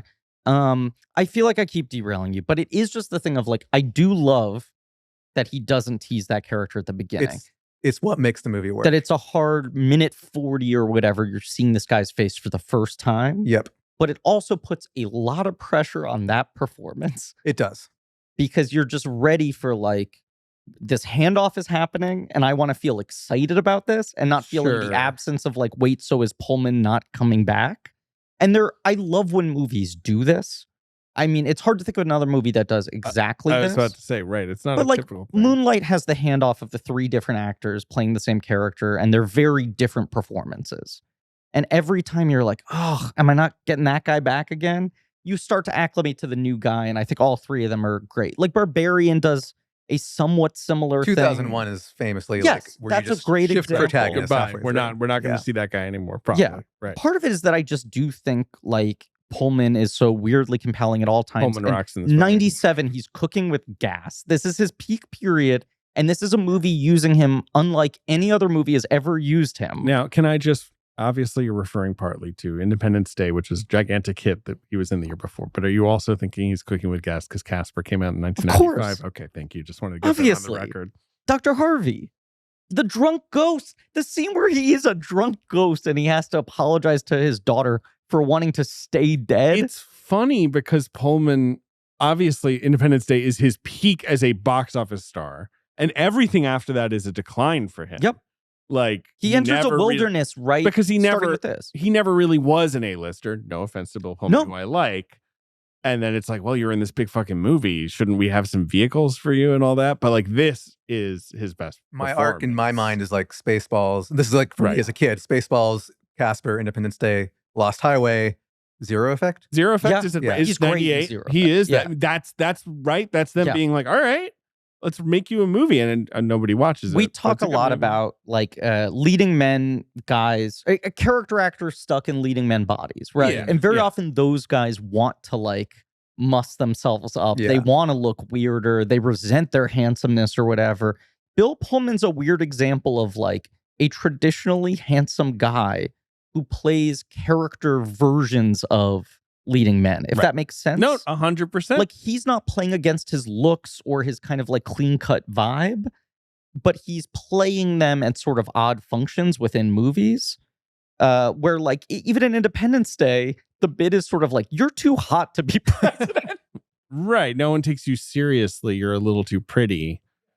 Is kind of the vibe of that movie. Yeah, I like Bill Pullman. I think He's great. I think he's But he's great. and I also- think he's great in this. He is the Baxter. He is the guy that the No, I know, archetype of course. basically gets based off of, yeah. right? Sleepless For yeah. so long, where it's like the movie is either based around, well, you don't actually marry this guy, or you fight with him the entire running time until the end you realize you actually do love him, or whatever while it you're is. sleeping, Right. While you're sleeping, yeah. which he's great in. But he's always this odd version of a romantic protagonist. You watch this and you're like, it's so funny that like Lynch used Bill Pullman at this point in his career, It's definitely where funny his that public Lynch- persona, what we were all used to out of him, is so different. And then you see him in this like fucking wailing on a saxophone, and you're like, this feels like the more obvious version of who Bill Pullman is. Like he ended up in this weird zone, but you're like, yeah, Bill Pullman as like sad, tragic, stoic jazz player With fucking dyed black hair. makes perfect It sense. really does. He looks incredible with It that feels hair. like this is like the most natural fit for him of any part he ever played. And he seemed, by all accounts, very happy making the movie. You watch the behind the scenes like interviews with him, and he seems like he's having a great time. And I think Bill Pullman's anger has always been like an underrated strong suit. Yeah, let's nuke the bastards. Right. Which often movies will let him deploy it like one or two times at key scenes. And this is a movie where that's simmering the whole time. We will not go quietly into the night. I do just feel the absence when I'm like, oh, no. It's a But then daddy you get section. Robert Loggia to show up and fill that void Loggia. times 10. Loggia coming in with just 2 buckets of gasoline. He's like, don't worry about it. Yeah, you think Getty's not giving you energy? That's fine. Loggia, who infamously wanted the Frank Booth role Sure. very badly. Sure. I think went after it very hard. Lynch was like, but I'm sure him going very- after it was chill. He Like, actually, give me that fucking role. he didn't even get to audition for it. Right. He was waiting in the room, waiting in line, then in the lineup to go audition. who, by the way, is also in Independence Day. It is kind of Yes. hilarious that this. Okay, yes, Well, wait, carry on, I carry think on. that's how. That's how this Bill happened. Pullman Okay, I'm gonna, yeah. I'm gonna, Okay, I'm that gonna makes get to sense. this. But- Yeah. But they like, I think Robert Loggia was in line to audition for Frank Booth, like in like the sitting in the chairs outside the room, and David Lynch was meeting maybe with Dennis Hopper or someone else, and got so carried away that he ran out of time to audition Robert Loggia, and Robert Loggia just lost it on him and just exploded and was like, "This is not how you treat actors. This is so disrespectful. How dare you, treat me this way?" and Lynch files this away. Lynch files this away, and when this role comes He's up, like, he's like, "Now "I know imagine who is going to tailgating." nail this." And Loggia is like attacking this role with the energy of a guy who has waited like 8 years, 10 years at this point. Blue Velvet is 87, 86. Yeah. So he's waited over 10 years to play in Lynch's field. You feel that? He's so fucking good. Mm-hmm. He is very good. I want to get back to the dossier. I think we should touch on the psychogenic fugue state of it all, which I love is like that describes the movie, but it was the movie's unit publicist was like, David, have you ever heard of a psychogenic fugue? And then she described it to him, which is a mental shift, a break where someone just loses their entire sense of identity and sometimes goes wandering off thinking they're someone else. And he's like, oh, great, that's exactly what this movie is. And henceforth, he described it as anytime anyone asks psychogenic about Thank you for Right. giving me the one phrase I can yes, now exactly. reuse Like over that and is over again. 100% what it is. Right. Like Gifford, in his attempt, he said, like, when we're writing it, and Lynch agrees, like, we are not talking about like meaning, quote unquote, right? We're not like, and what this means when he does this is this, right? They're not doing that. But Gifford's like, yeah, it's about a man in a dire situation who has a kind of a panic attack. Like, you know, essentially a disassociative sort of thing happens to him. I mean, as you logged on 'cause Letterboxd, he Sam, it's a movie about headaches. Movie about headache. It's a movie about headaches. Yes. And so, right, then Lynch gets on the psychogenic fugue term and is basically like, put that on the poster. But, you know, like, he's like, I love that term. And he likes, of course, that a fugue is also a musical thing. And he's like, jazz is Lynch. Jazz is the closest thing to insanity that there is in music. So I love that we're like merging these things together. Because jazz is, and I say this with respect for the art form, someone going up there and going like, But you're forgetting. He did that very respectfully. He did that very respectfully. Everyone at home needs to know that. It was done with great care. And it was very respectful. I think he actually conveyed what, the intended meaning. I Like, do love jazz, to be clear. But I let got me- no beef with jazz. Let me say this. Let me say this. You love free jazz, especially. Yeah. That's The something that freer the better. Off Mic David is constantly talking about Ornette Coleman. Let me say this, and I want to say this as respectfully as possible. Yeah. Everything you just said, Sims, is correct. That is jazz. But jazz is also about this. The things you don't The hear. notes you don't play. I don't know if you've heard this. This is a theory that How do you I've feel come about to jazz, recently. David? I Are you a jazz believe, fan? I have always said, jazz has never been my cup of tea, but I greatly appreciate the Yes. form. it's about the notes you don't play. I've known people who are very into jazz, and they'll take me to jazz shows. And those guys are always really cool and fun. They're your best friends. Chicken on a Chilling. Stick. They're always taking me to Chicken on a Stick, my favorite jazz club. I love that place. And I That basically was where jazz was born. correct, Right? of Yeah. course, yeah, invented Yes. down in the bayou of Chicken on a Stick on Sunset Boulevard or wherever it is. Yeah, and it is just so where like I do love, and again, I'm saying this with obvious understanding for jazz music that I know so much about, that it'll suddenly be like, all right, now this guy's gonna do, for like 5 minutes. Which, by all accounts, what he's doing is really hard. He's like Yeah, so like that- hard the and hardest. complex, and they he have to keep rehearsed up for with months him, to like, right? get Right. to be able to do look like he was doing And that. you're kind of like, and someone's like, do you want another $48 drink? Like, Sometimes it's not even a wind instrument. Sometimes it's the guy just like gong, Do- gong, do- gong, do- gong, do- gong, do- gong, do- gong, gong, gong. or the drum guy does drums. The drums are fun. Drums are cool. He's I'm hitting saying- cymbals. I feel like this is what I'm trying. I feel like I'm saying this with mockery, and I'm not. Wait, we It should is do cool. We should do a jazz spin-off show. It's the worst Jazz check? spin-off show of all Jazz check. time. And then when he's like, I All love right. that part. It's kind Uh, of weird. We're very committed to not being a video podcast, but I do wish our listeners could So I'll be have doing seen jazz. the pantomiming Sims did. If you thought the sound was You rich thought- and respectful, You thought Bill Pullman in Lost Highway was Right. cutting loose. Oh, it was boy, like oh, boy. fucking Shields and Yarnell were in the studio. Suddenly, you could the object work was so precise. This is a great quote from You Lynch could about see the instrument in his about hand. Lost Highway. To me, mystery is like a magnet. Whenever there's something that's unknown, it has a pull to it. If you were in a room and there was an open doorway and stairs going down and the light just fell away, you'd be tempted to go down there. Good point, David Lynch. Kind of describing what you're so good at. Mhm. I actually wouldn't. Me Like, too. yeah, I would be not like go down closing the there. door, maybe locking it if I can. But on a movie, I would be delighted to watch a character disappear into that darkness and stay in it for a long period of time while nothing else happens on screen. That's fantastic. That's And cinema. Lynch, of course, his other big thing is when mysteries are solved, I usually feel tremendously let down. It's like at the end of Chinatown. The guy says, forget it, Jake, it's Chinatown. You understand it, but you don't understand it. It keeps the mystery alive. That's the most beautiful thing. Of course, he's saying this to people who have money, who he needs to fund his projects. And they're like, what? You know, I hate resolutions. How did he get someone to fund the film Lost Highway? Well, CB 2000, sorry.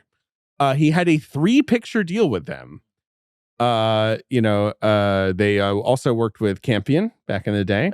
Yeah. Portrait of a Lady? Which movies did they do with her? It must have been Portrait. I think it was Or Portrait of a Lady. Yeah. Because that would have been that era.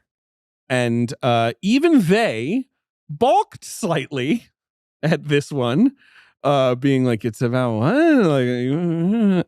So they give them the treatment March 95. And they were like, we need to shoot in, as soon as possible. But they didn't get to shoot until November. So They Lynch only was did the annoyed piano that they with were. her. Yeah. Interesting. Sorry. Lynch Go on. was annoyed that they were shooting in the desert in the winter because it was cold. He always wanted Bill Pullman. He said, I've always seen him in these films playing the second fiddle, but there's something in his eyes that made me think he could play something strange and tough and difficult. He really popped in Casper.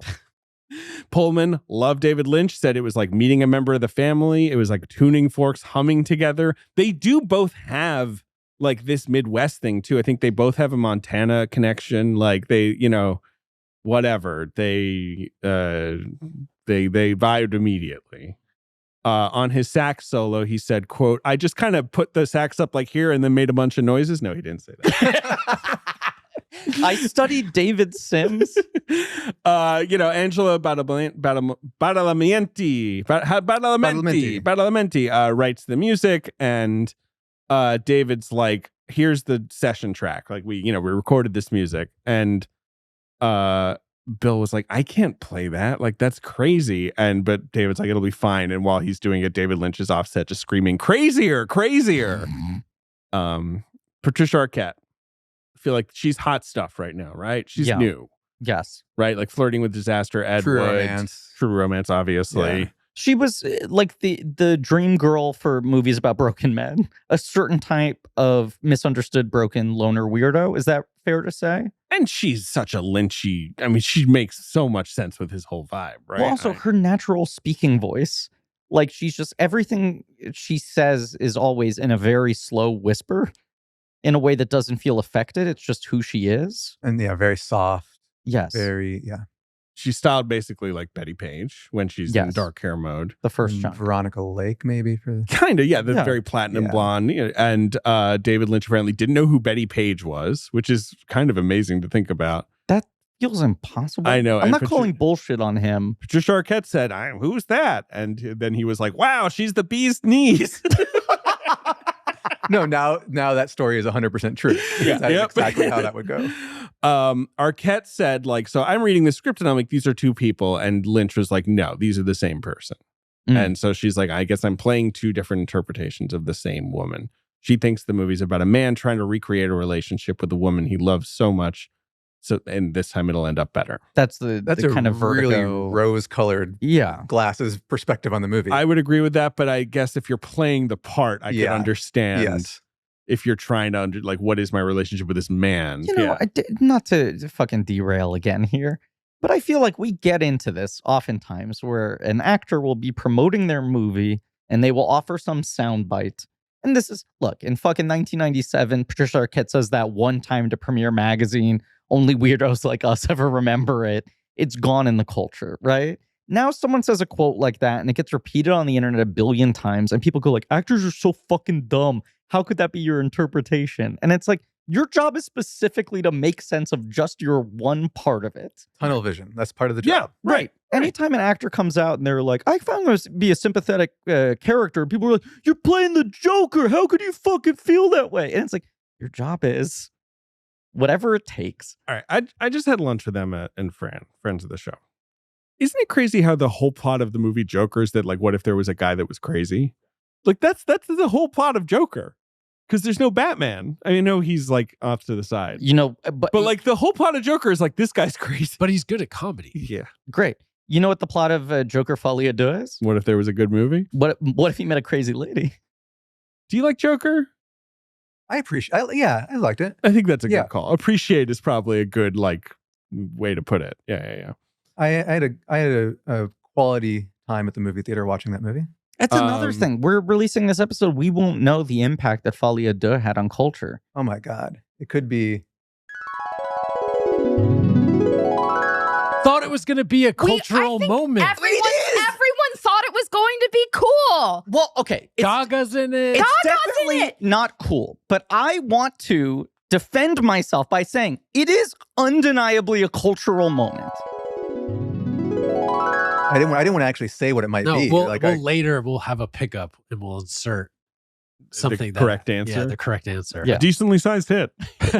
Robert Loggia does get this role because Pullman on the set of Independence Day is like, yeah, I'm working on this Lynch movie next. And Loggia's like, That piece of shit. no, he truly is like, he's not going to want to. I yelled at him. Like he's like, Oh. he'll never want to He's work. like, with yell, me. you say?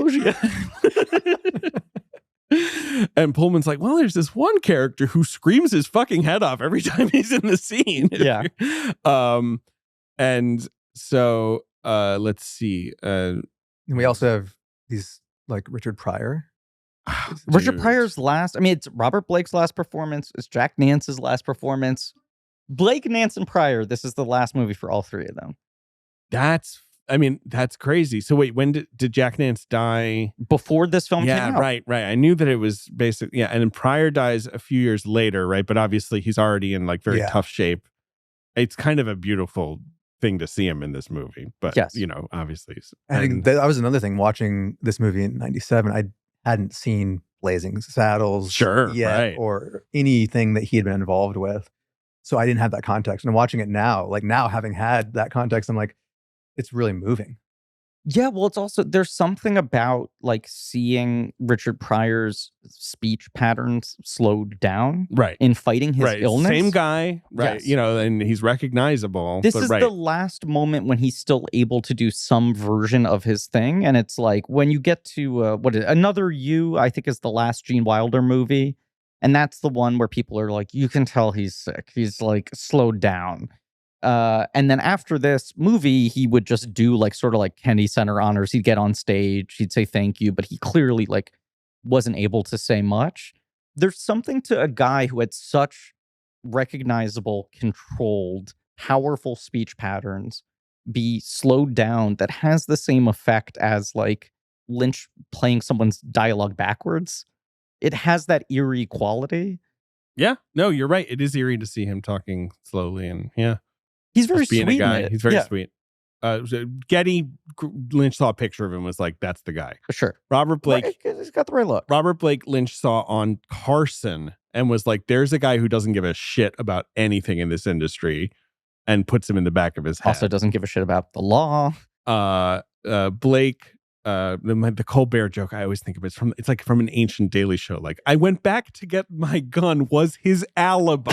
Yes, but it was a different gun. To be clear, you can Google Robert Blake, but he was probably involved in the murder of his wife, who was herself an interesting figure. Yes. The whole thing is very cursed, dark side of Hollywood. Yeah, exactly what we're Like, talking about. Yes. Yeah. Blake, He was like the but last obviously he's a little child actor. rascal. Right. Yes. Right. And then he was Beretta. In Cold Blood was the thing I think I knew him from. Of course, that was sort of his breakout. I mean, obviously the Once Upon a Time in Hollywood is very, very obviously inspired by Robert Blake to the point that Parts it's of it. dedicated to him. Yes. Right. And Wait, is it really? yeah. Like there's a dedication? I believe so. Yeah. Because the idea is possibly Robert Blake hired a stuntman to kill his wife, right? That was Yes. always the That sort was of his alternate body man. theory. Yes. And Cliff Booth, it feels like he's sort of like Tarantino's kind of swirling both of those legends together, right? Along with obviously like the Burt Reynolds and Hal Needham and all these All other that things. other shit. Like Right. the sort Well, of and thing where even you see like- them at parties and you're like, is that the guy did that guy like kill his wife? Like, right. And because it was on a boat in that movie, so there's Yes. Natalie Wood as well. Obviously. Yeah. Yes. And the spear gun, that's Aquaman. Obviously, that's an Aquaman reference. Yeah, of course. Arthur Curry, Um, King of the Ocean. but not the Ocean Master. Blake says that Lynch told him, "Hey, I want you to play this. I have no idea why. I read the script like 9 fucking times. I didn't understand one fucking word of it." I said, "Are you sure you want me to play this? I'll be cooperative because I have no fucking opinion on anything of what the hell to do." And Lynch is like, "Yeah, man." He said he said he called him Captain Ahab and didn't understand shit about the script, but he liked doing it and he's really good in it. Not only is he really good at it, it is one of the most incredible screen performances of all time. Kind of. It was his idea to shave his eyebrows, I believe. Yes. Fuck, He Robert, apparently, you nut. Lynch left up to him and was like, come up with whatever look you want. And he Right. showed up like this. He shows up with this like kabuki kind of thing. like Klaus Nomi inspired to some degree, it Yes. feels like. Yeah. To quote Robert Blake, who liked to talk. Robert Blake could pop off. Like, Yeah. it's not like Robert Blake was mysterious. He could pop off in several ways. I'm sorry. He said, "I sort of knew what the devil looked like. I knew what fate looked like. I had this image of myself that would come to me sometimes. I'd go out to the desert and get involved in some strange, isolated kind of thing. And I would come to myself as this white, ghostly creature. I said, oh yeah, that's my conscience talking with me. So I started going with that. I cut my fucking hair off. I put a crack in the middle of it and all this shit. And the makeup people said, you're going crazy. Nobody in the movie looks like this. Everyone else looks regular." And I said, "Just leave me alone and give me some shit." And put the black outfit on. I walked up to David and he said, "Wonderful," turned around and walked away. I sort of knew what the devil looked like is one of the crazier things a person could say. Because if you go, look, I have seen the face of the Mhm. devil, there's a confidence to that versus like, I sort of know what the there's devil a vague shimmer of Yeah. understanding. Yes, this is his last film in 2002. He was arrested and not convicted for the murder of his wife. But then he is Bonnie convicted in Lee a civil trial. Blakely, he was found liable for her death in a civil trial. Yeah. Bonnie Lee Blakely, who was married 10 times. He was died at the her age of 44. 10th husband. Yes, who was herself this sort of person who's fascinated with Hollywood people and would like sort of try to meet them and get to know them. It's a whole saga you can I'll read say about. it's something out of a David Lynch movie. It is. I was reading through the Wikipedia entry today, and it does feel like Lynch shit. And Lynch, really wanted to work with Pryor before, basically he was not able to work with him anymore. So he was like, I just really love that guy. He's the warmest presence in the entire movie, right? Like Yeah. he's the one guy who He's like, it's wonderful to see you. He's Yes. just so happy to see Balthazar Getty show up again. yes. And as you say, during the production of this movie, he buys his neighbor's house. And now he has the 3 houses, which is crazy. So he's like creating, one of the houses is sort of like where he does sound stuff. Like it's a sound I think recording there's like studio. the house you live in, the house you build furniture in, and the house you record music in. That's how I live my life too. It's like Vin Diesel's 3 trailers. Is that right? One for him, one for his boys, and the third is a gym. You can't just drive to the gym. No, on every set, he has 3 trailers. One's for him, one's for his entourage, who he wants there with him, but also wants space. And then the third one is just for fucking pumping iron. To go back to the David Foster Wallace piece, there's a question he asked in there. He's like, Premiere Magazine really needs to do an expose on what actors do in their trailers. Yeah, He was just ahead of the curve. way ahead. Like trailer life now is Yes. not what it was in 1997. No, Well, trailers are not as cool anymore, I feel like, right? Oh, Like, it depends or- on who you are. I guess it Yeah. depends on who you are. There's still some- absolutely. I just feel like much as the 90s was the height of movie stardom, it's the height of crazy trailers. No, I think crazy trailers. Like I remember the stories of Will Smith's trailer. for Men in Obviously, Black we 3. respect Will Smith's Men in Black trailer. The yeah. 3-story trailer. Yes, yeah, Yeah. very I good. think to a certain degree, post Men in Black 3, stars have been really good about keeping their trailers out of the press. Sure. I think they Well, they didn't realized have to park it on fucking Spring Street like he did. you didn't know about the fucking Vin Diesel thing until I just said it. No, I and I didn't, talk to yeah. you about Vin Diesel every day. Oh, should we talk about the film? Yeah, I mean, jumping off of the OJ of it all, I was like really interested watching this now, like having seen OJ Made in America, and Mhm. because I'd always known that, like that was like I always knew that was what It's a seed of. it's a seed. It's Yeah. not what the movie's about. Like looking at it as like David Lynch tackles the OJ saga is very, it's wrong. There's an a little energy. simplistic. Yes. But right. But the thing that really, there was 2 aspects of it that kind of like stuck out to me. One was related to the psychogenic fugue idea, which that Bill Pullman's line when the cops are arresting him is like, "Tell me I didn't kill her," which is really crucial to understanding where the movie is about to go. And then I also just was thinking about Robert Blake and the Mystery Man, and something really just leapt out at me that couldn't have been one of those things that David Lynch was really thinking about, at least consciously at the time. But like, we can all say what the mystery man is. Is he the devil? Is he the subconscious? Like, what is it? But he's mass media. Yeah. He is the 24/7 There news he is cycle. holding the camera. Holding right? the camera. Yeah. He is like, he's in our house right now because we invited him. And he's the one chasing us with the camera. He's like putting the knife in our hands because, you know, he's perpetuating what we can't help but want to see. And at the end, he gives Robert Loggia a TV to watch his own death on. And it's 100% like that is the media frenzy around a case like OJ's. Yes. And yes. I think that I'd put money on the fact that David Lynch was not sitting down with Barry Gifford saying like, what this guy represents is, and I'm like, I can't do the voice, but that is what he was going for. But it is so thoroughly realized that it now registers on that level in a really profound and clear way. Well, and this morbid, obviously, like film being very voyeuristic, a thing that Lynch is very tapped into, right? And he's also obviously always very engaged with this sense of like the really dark shit happening just under the surface of this sort of projection of American normalcy and happiness, which like OJ is the celebrity version, Of course. of what Everyone he's getting thought at he with was this Blue Velvet. sweet family man. Right. Right. But we as the public are like constantly demanding, as much as we love to like cast our judgment, it's the same thing that like historically caused people to fucking line up in the streets for executions or whatever. OJ was this like example, this perfect case of just like the news cycle and the media and technology had all caught up to turn this thing into like a fucking 20-ring circus that would stretch out for a year and a half, where we would feed on every single morsel of it and every person adjacent to it. And you can like cast aspersions at the mechanisms that like feed this to us, but also it's like we wanted it. We wanted it. We still fucking want the OJ story. I mean, we want it's people still to going. make. Yes. Like Kim Kardashian owes some of her fame to the OJ trial. Who? Oh yeah. The tendrils are so deep, but it is this weird thing where like I talked about before. I feel like I've said this before on the podcast, but I love the Naked Gun movies so much, and sometimes people will say to me like, does it not like bump for you at all that OJ's in them? Not like do you take a moral stance against them, but don't you get uncomfortable when you get to the OJ parts?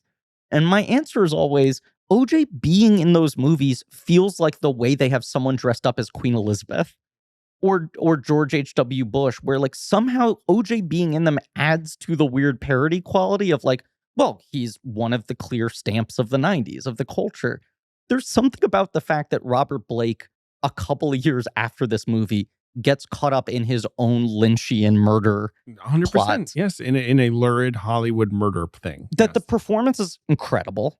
It always was going to be. And then now there's this added layer onto it where you're like, the guy who is playing the specter of our like obsession with celebrity and crime and death and all of this sort of stuff also like fell prey to the exact same thing is so fascinating to me.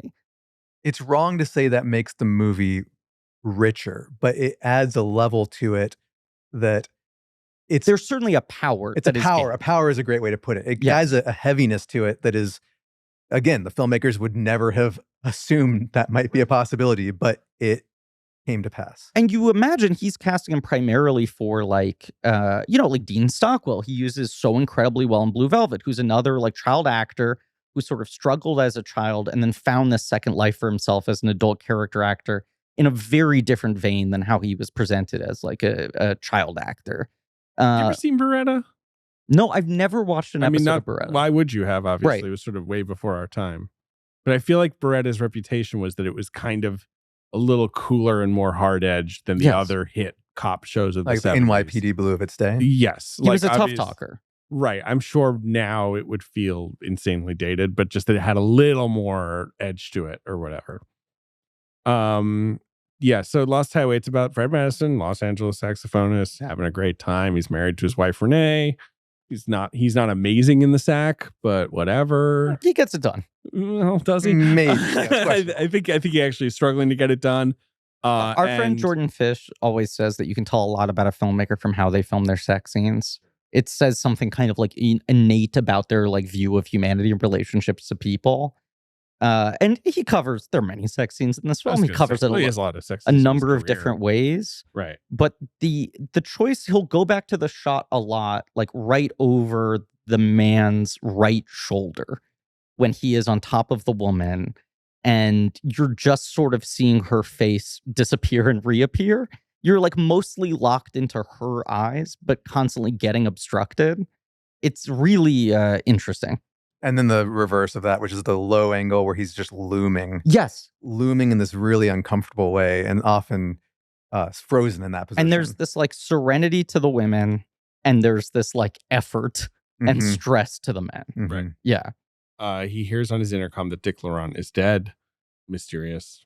Gets a weird VHS of the outside of their house. Mysterious. Basically gets a paranormal activity dropped off on his doorstep.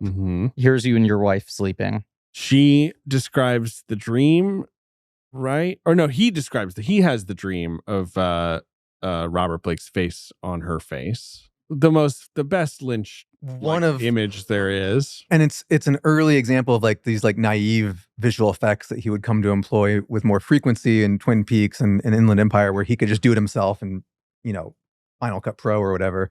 But in this, something about, shooting it on 35, having just the right level, it's a very simple effect. And it is so scary that usually when I watch this movie again, I kind of look away when I know it's coming. I am so scared by it. I don't like it when there's a face on a face. And he's going to keep doing it to us. He does it in Twin Peaks too. Watch out. Just wait. And he'll put face on face in that one too. And the Inland Empire is like, it's terrifying. Inland, I have multiple like unconnected friends who have told me like that the image of Laura Dern's face being distorted in Inland Empire and stuff like is the scariest thing. Like they don't like even talking about it. Yeah. I don't know. And you see it disconnected from the movie and you're like, oh, it's just like a Photoshop filter, but distortion, but it's so in context. It is. He's just always been incredibly good at finding ways to create images that just are wrong. And it's not just that they feel wrong in like meaning of what they represent, but it's like, as you're saying, he's using the technology, like he's making it a little bit off. Yes. Oh, I can't wait to hear. I've been wanting to rewatch Twin Peaks through. Hey, man. And I will be doing so, but I can't wait to just hear you lose go my fucking through mind. it. It is a journey. Yeah. So not long after is the party scene, right? Like, is there anything else we need to address? I mean, he goes to he plays sax, jazz like club. He's getting a sense that something is up with Renee. Like she doesn't want to go to the club because she'd rather stay home and read. Like who would want to stay home and read? And he's doing like deep shadow, real, like kind of 40s B noir look to this whole movie. He and Peter Deming were like really studious in their, explorations of darkness and the term that like they'd have different gradations. And Peter Deming has talked about how like they'd have dark and then they'd have next door to dark and always have to choose between the two. And that those were the two things in prep. All he really talked about was that dark hallway. Of just like that is like the image for him. That was the image of the movie. Yeah. But you also have these kind of like bigger than life, like shadows that feel like they're 100 stories tall in the corner of a room. And everyone's wearing black too. Yes. So often it's just the faces are kind of like floating through darkness.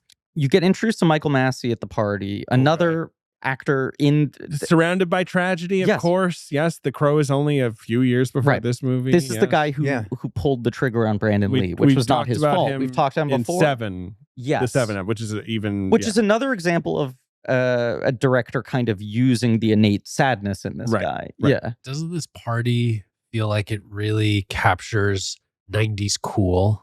Well, like LA, specifically like bowling shirt cool, like that whole thing. His mustache, his fucking pencil mustache, closely trimmed mustache. Like I was trying to describe Swingers to a friend of mine who is, I guess, too young to know about Swingers. Not the Swingers. Well, Swingers is the same time as Lost Highway, where I'm like, yeah, this moment where men wore like bowling shirts and did swing dancing and shit, and like it was genuinely cool for like 5 seconds. Like it's almost immediately overcooked. And this is the same kind of vibe. But his movies are always in conversation. It's like weird, jazzy kind of thing. There's obviously like the deep, like Bob's.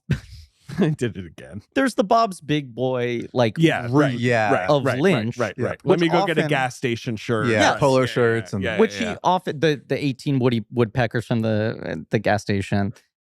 he often like turns it into this weird kind of like out of sync with time, sort of no place sort of thing.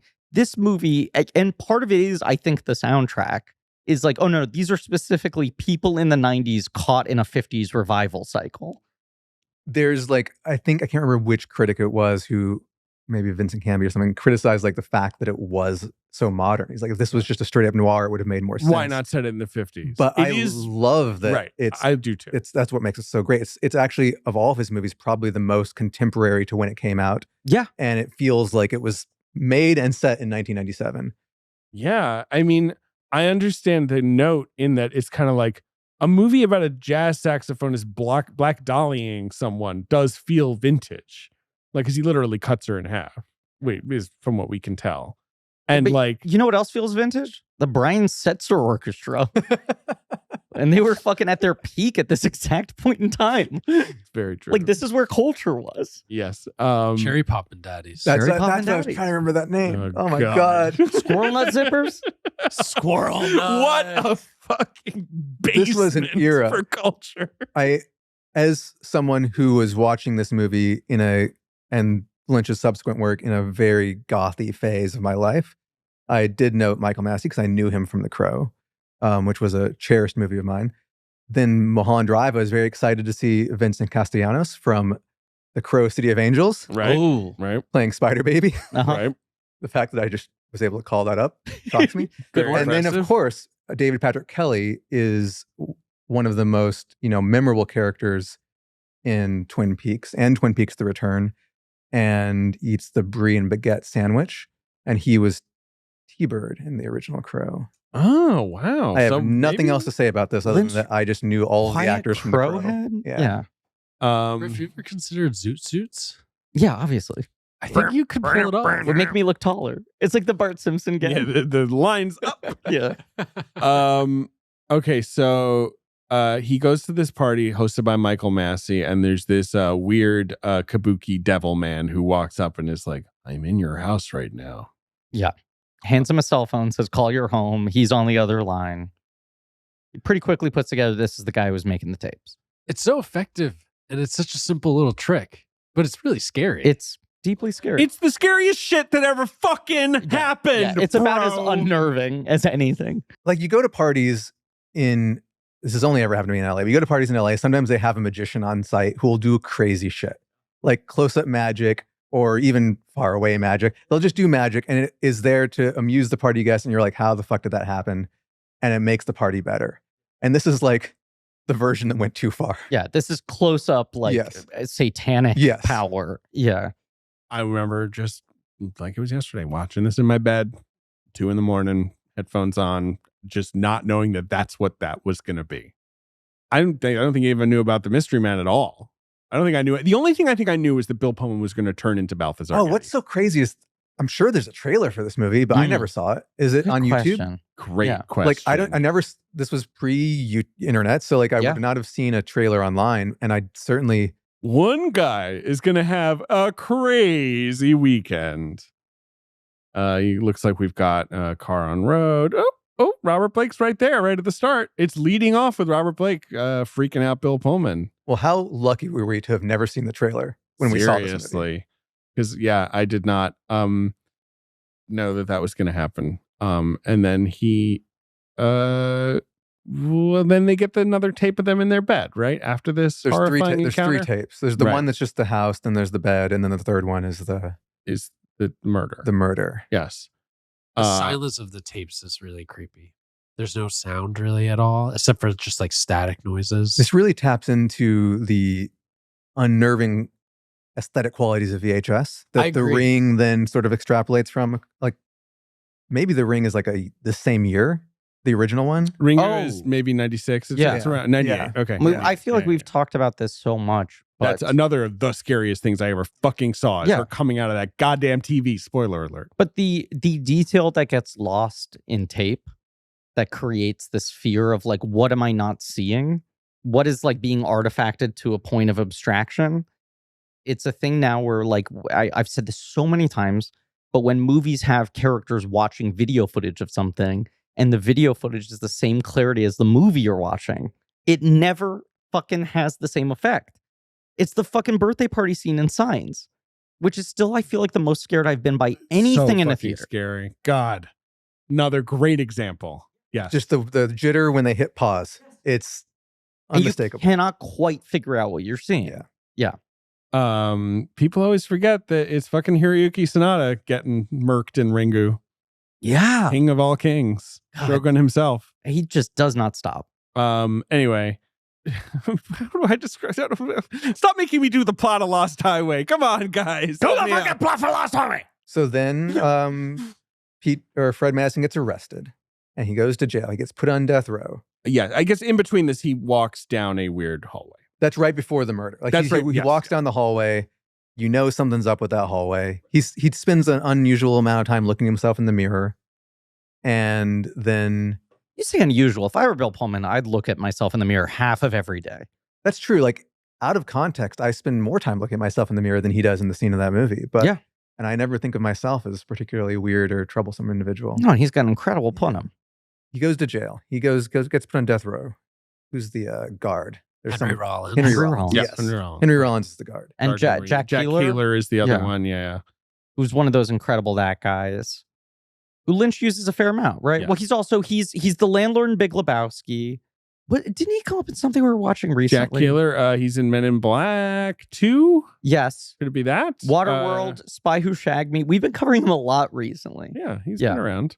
But yeah, so Fred's in jail and having crazy headaches Mhm. and weird visions of a cabin in the desert, right? Mm-hmm. Anything else Well, before he I was turns into curious. Balthazar Getty?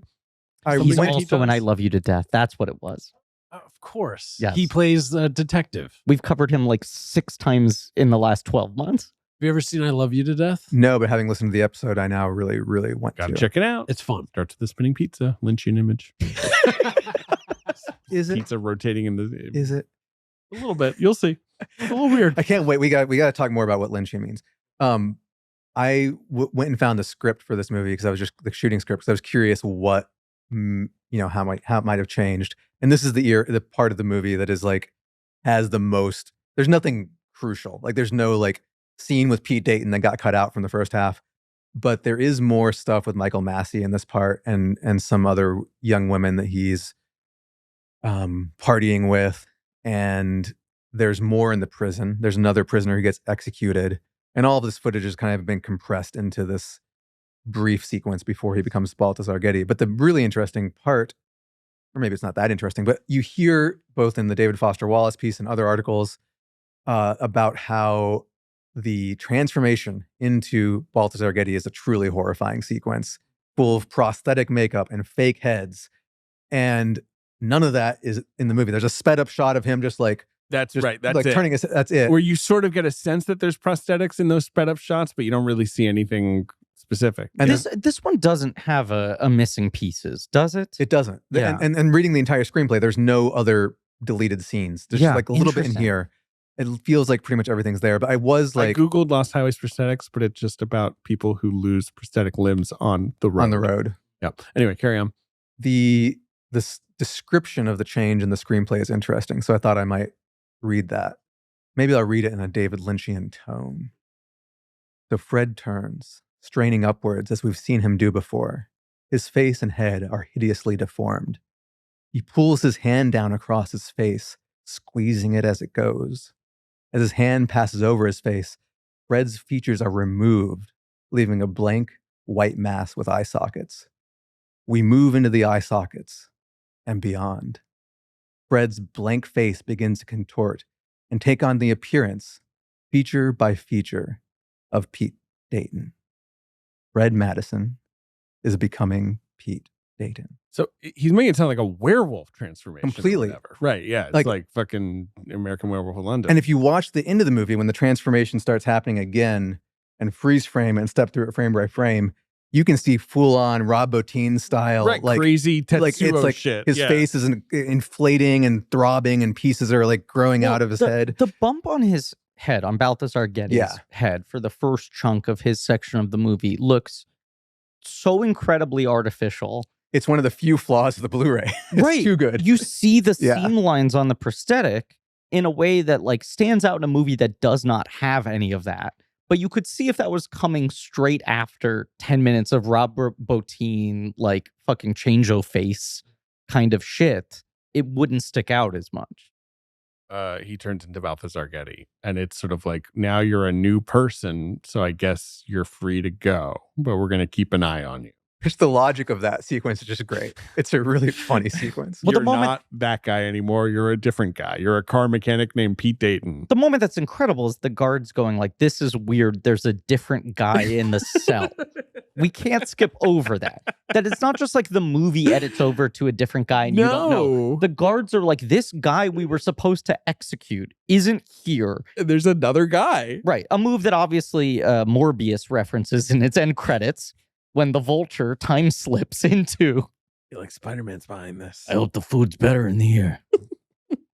But that's like the eeriest part of it, is that this is like a phenomenon occurring in the world, not just the language Yeah. of the movie. And people are reacting to it as people probably would. There's like, how the fuck did this happen? Right.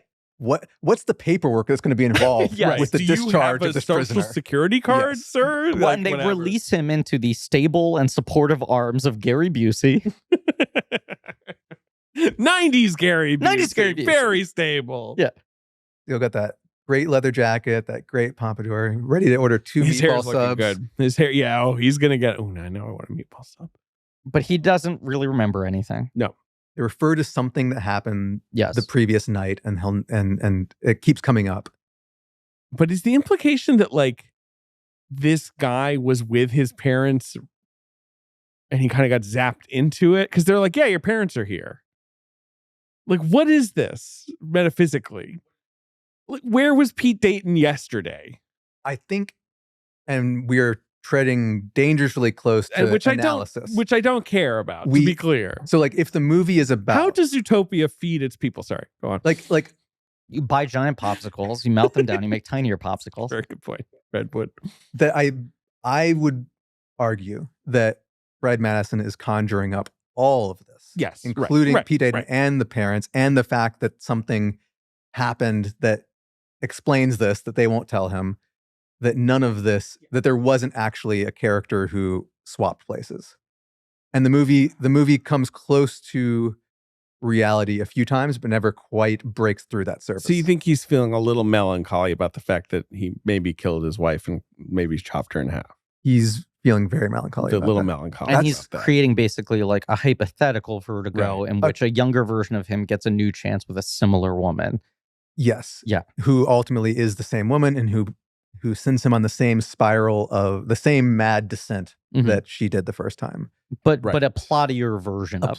plotty version Right. of it that's very akin to something he may have watched on television. Yes, it's like the movie Yes. Detour or whatever, like one of those like really hard-boiled 40s noirs where it's like, yeah, you're a car mechanic, you're a simple guy, you don't mean no harm to nobody, Just but keeps making the wrong you decision get mixed up with over this and over dame and, over and again. she's mixed up with this guy who it's like, is he a gangster? Is he a porn producer? He's definitely chill and never yells. Well, and also not to spoil Detour, but it has what I will just refer to as the phone cord death that feels very influential on Lynch, where you're watching this thing where you're like, is this really happening? And the way the characters are reacting to it in the moment is odd, where you can't tell if they're like, why aren't they doing anything to prevent this? Are they happy? Did they design this way? And alarming in the context of that movie when it was released too. Like just I think of Detour just because, right, it's Yeah. so famously lurid for the Yeah. moment. Right. Michael Massey is back, obviously. Is going to have an incredibly, incredibly good death. Really one of my favorite, like such a 90s LA death too. Death by Fucking- glass table. Yeah, glass table through I had to copy down the description of that in the screenplay, Please. which is, there is a sound like a hammer going through a bucket of eggs. You fuck. You sick fuck. It's like a hammer. Oh boy. Fred Madison has, I would say, lost 60 to 70% of his charisma. You know, he's lost a few years too. He is. He's looking younger. He's Yeah. looking younger, and he is now Pete Dayton. But the ladies like him. I yes, keep he's thinking a looker. you're about to say Pete Davidson. He is now Davidson. Pete Davidson, and he's in this swirling tabloid mess. If this movie were made now, that wouldn't would be be out of Pete. line. No. That would be probably what you would do. Yeah. It's still Bill David Pullman. Lynch remake. Yeah, it's still Bill Pullman. It's like, what if you turned into Pete Davidson? That'd be good. I gotta say, I would never fuck with Mr. Eddie, Robert Loggia's character. Mr. Eddie doesn't seem like a guy you want to even like give an inch. I with. wouldn't fix his Like, car.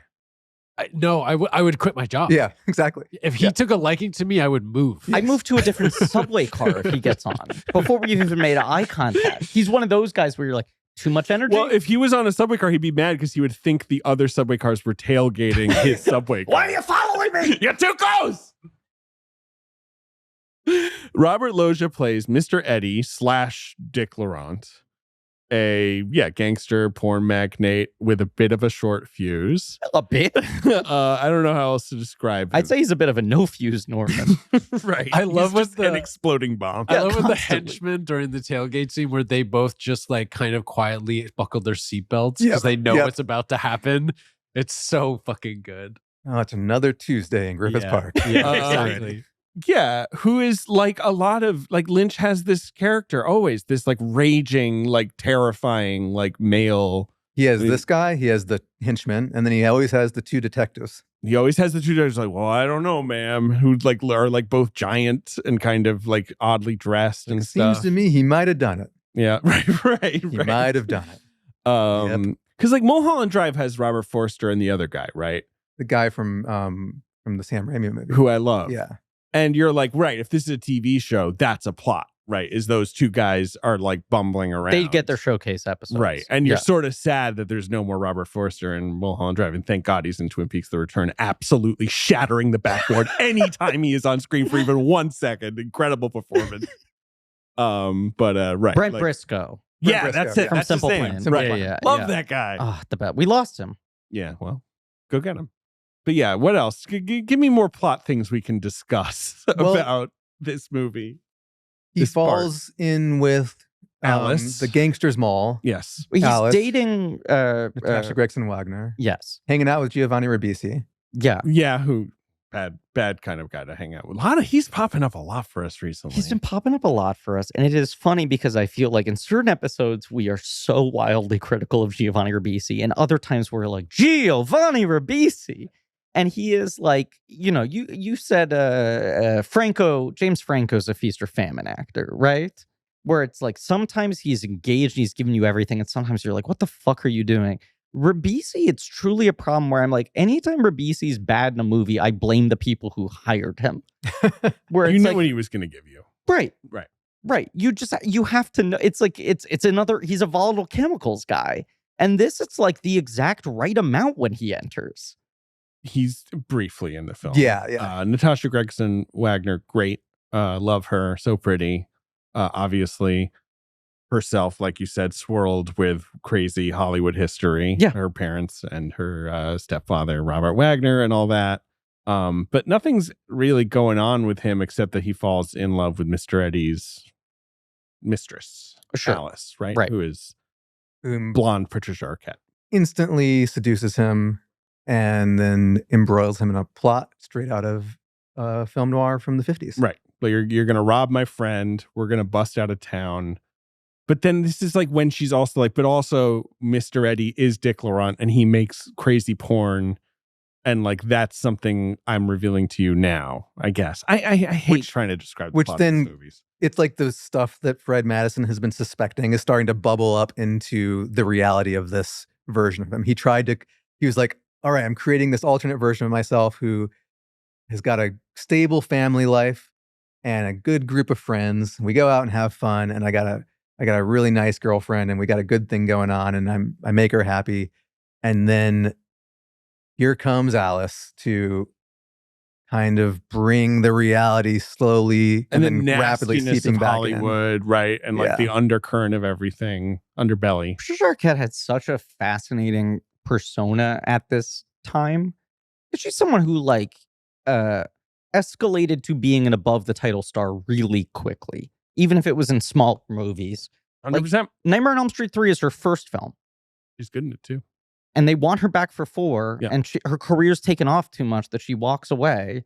And then she occupies this space where it's like all these characters where it's like, is she an innocent in a horrible world?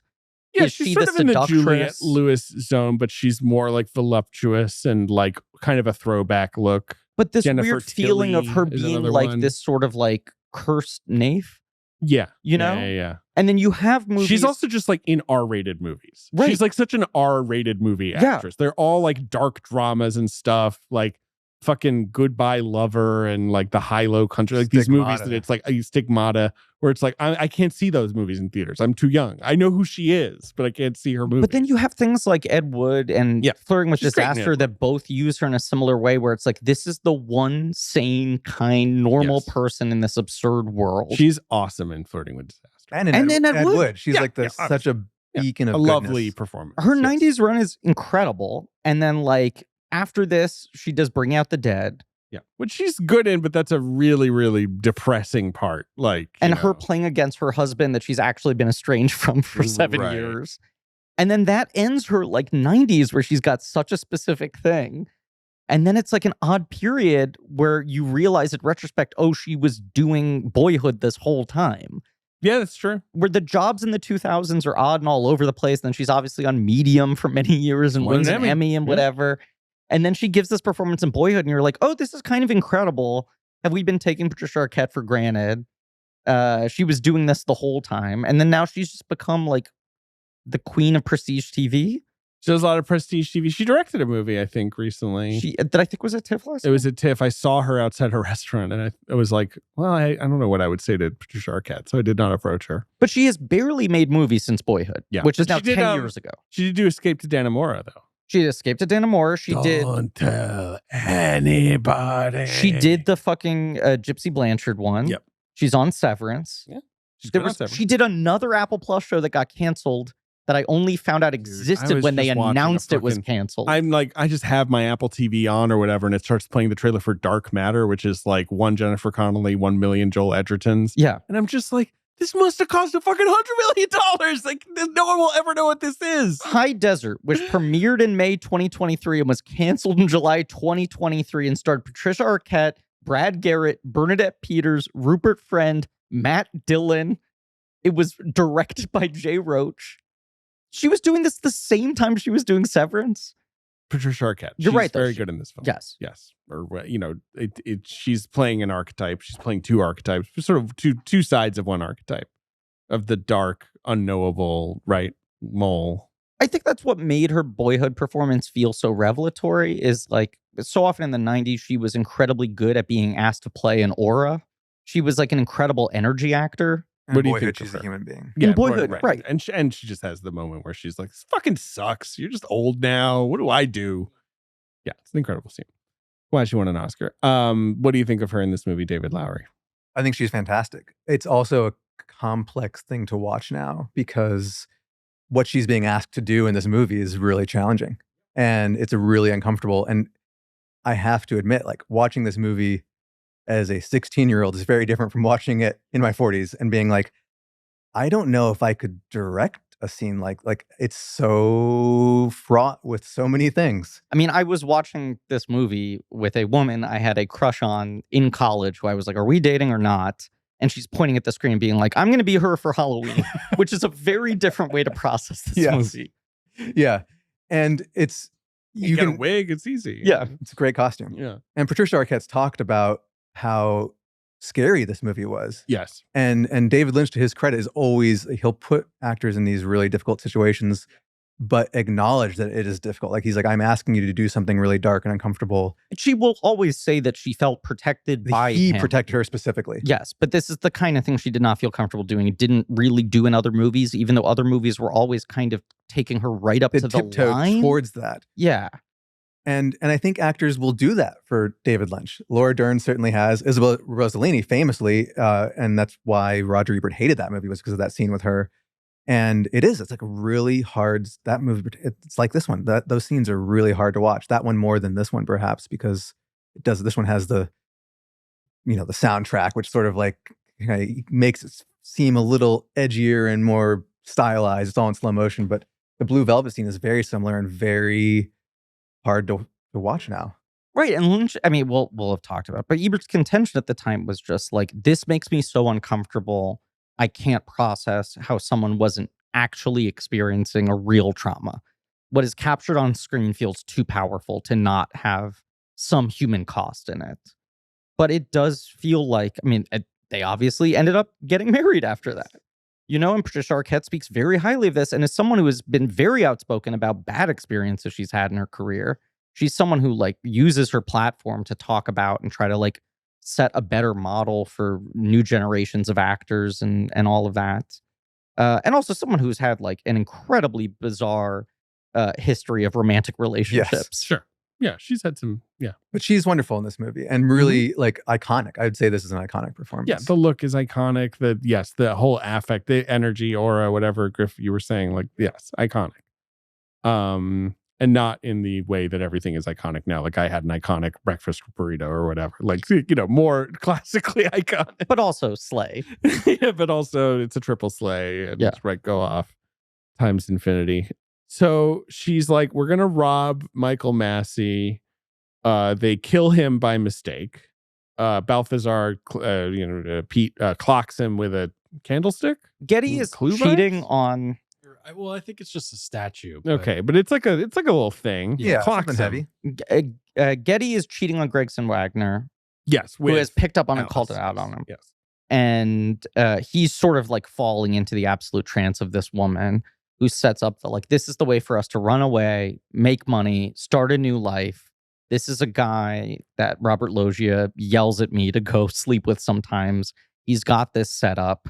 You see Getty getting fired up in jealousy of just even finding out this guy exists and that she has slept with him. And she's having sex on camera or whatever. Right. Like all just considering the dark, like, potential of what's going on. And in a movie that is already weaponized, like watching weird videotapes of yourself or people you know and love, to have him enter the house and it's just being projected on the wall. And earlier, reflecting back to Bill Pullman's classic line, which is like, or her line about him, which is that he like, or maybe he does say it, it's like he likes to remember things his own way, not the way they actually happened. And he's just being forced to look at the way things actually happened. Yes.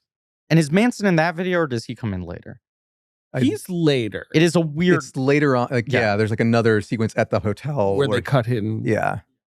And so Michael Massey dies. He gets tabled. And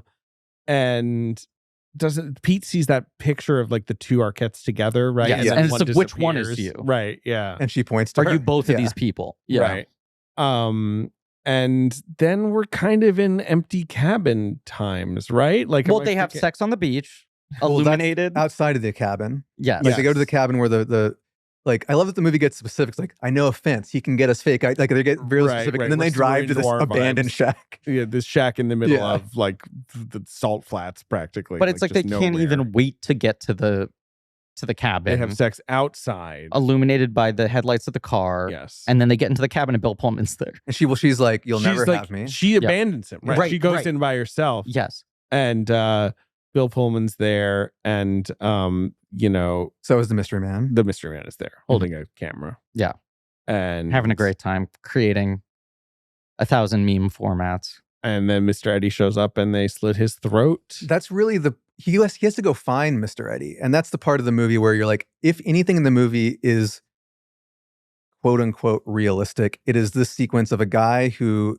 feels cuckolded and goes and finds his wife's lover and murders him, and then goes home. And the point at which he pressed the buzzer and says Dick Laurent is dead is really like he goes home and then murders his wife, and that is probably the reality of the movie in a nutshell. Right. And instead we're back on the road with him transforming again, probably. Again. Yep. And this score's going crazy, and the fucking road is rushing at us. And this is like the music that Trent Reznor is like wrote for the movie, which I think is the first time he quote unquote scored anything. Oh, must have been. And what an incredible trajectory. Yeah. To go from this to Soul, winning an Oscar for Soul. Yeah, Ninja Turtles. For Soul. Ninja Turtles, Challengers score is so good. But I listen to his Soul score a lot. I do too. It's good writing music. It's good, like nice ambient background music. Yeah.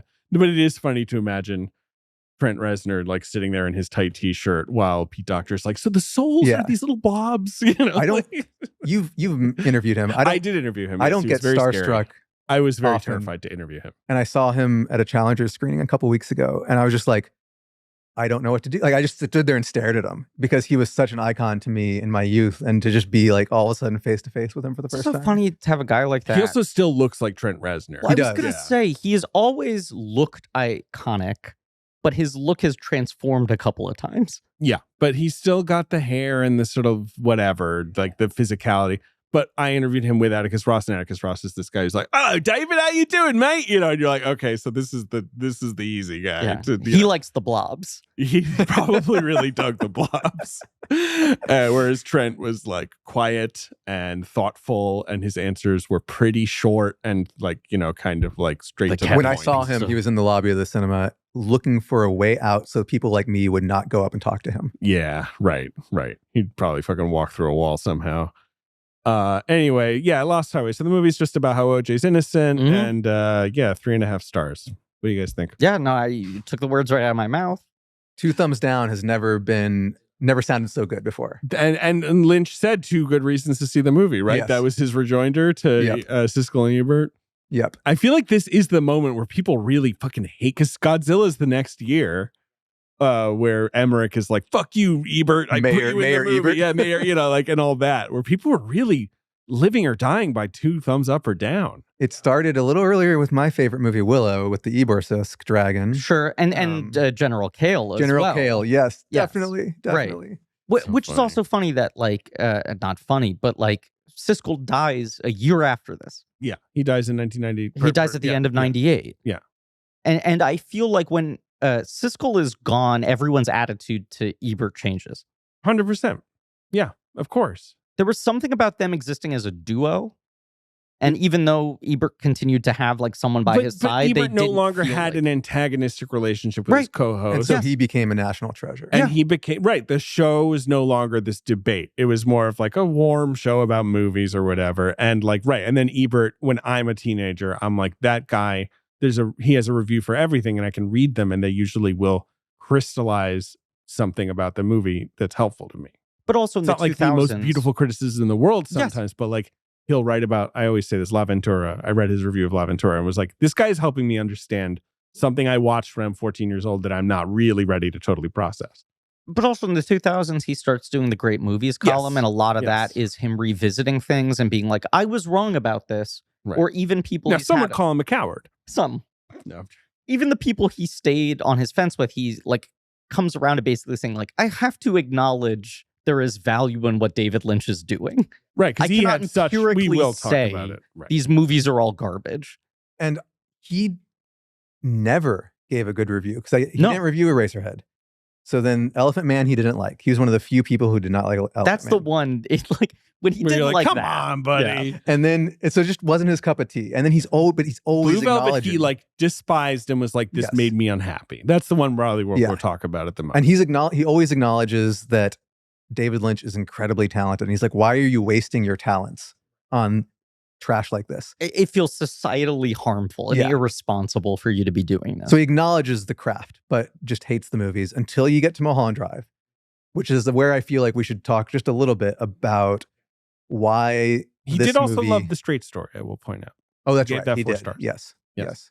But Mulholland Drive, go ahead. I think so. Like watching these and trying to interpret my own, response to Mulholland Drive, circa October 2001, where I thought it was a pale imitation of. Obviously, they're sister movies. If you love Lost Highway, you might not be able to vibe right away with right. And the Mulholland people who Drive. are disappointed with Lost Highway, I think, approach Mulholland Drive of like, okay, well, this is what he was Same trying to themes. do. Yes. Right. Yeah. So there's like he's always dealt with doubles. Like you've had like the Maddie and Laura Palmer. You've got Leland and Bob. You've always had these people. Like so he's been working towards crystallizing this idea of duality, of our interior duality becoming externalized.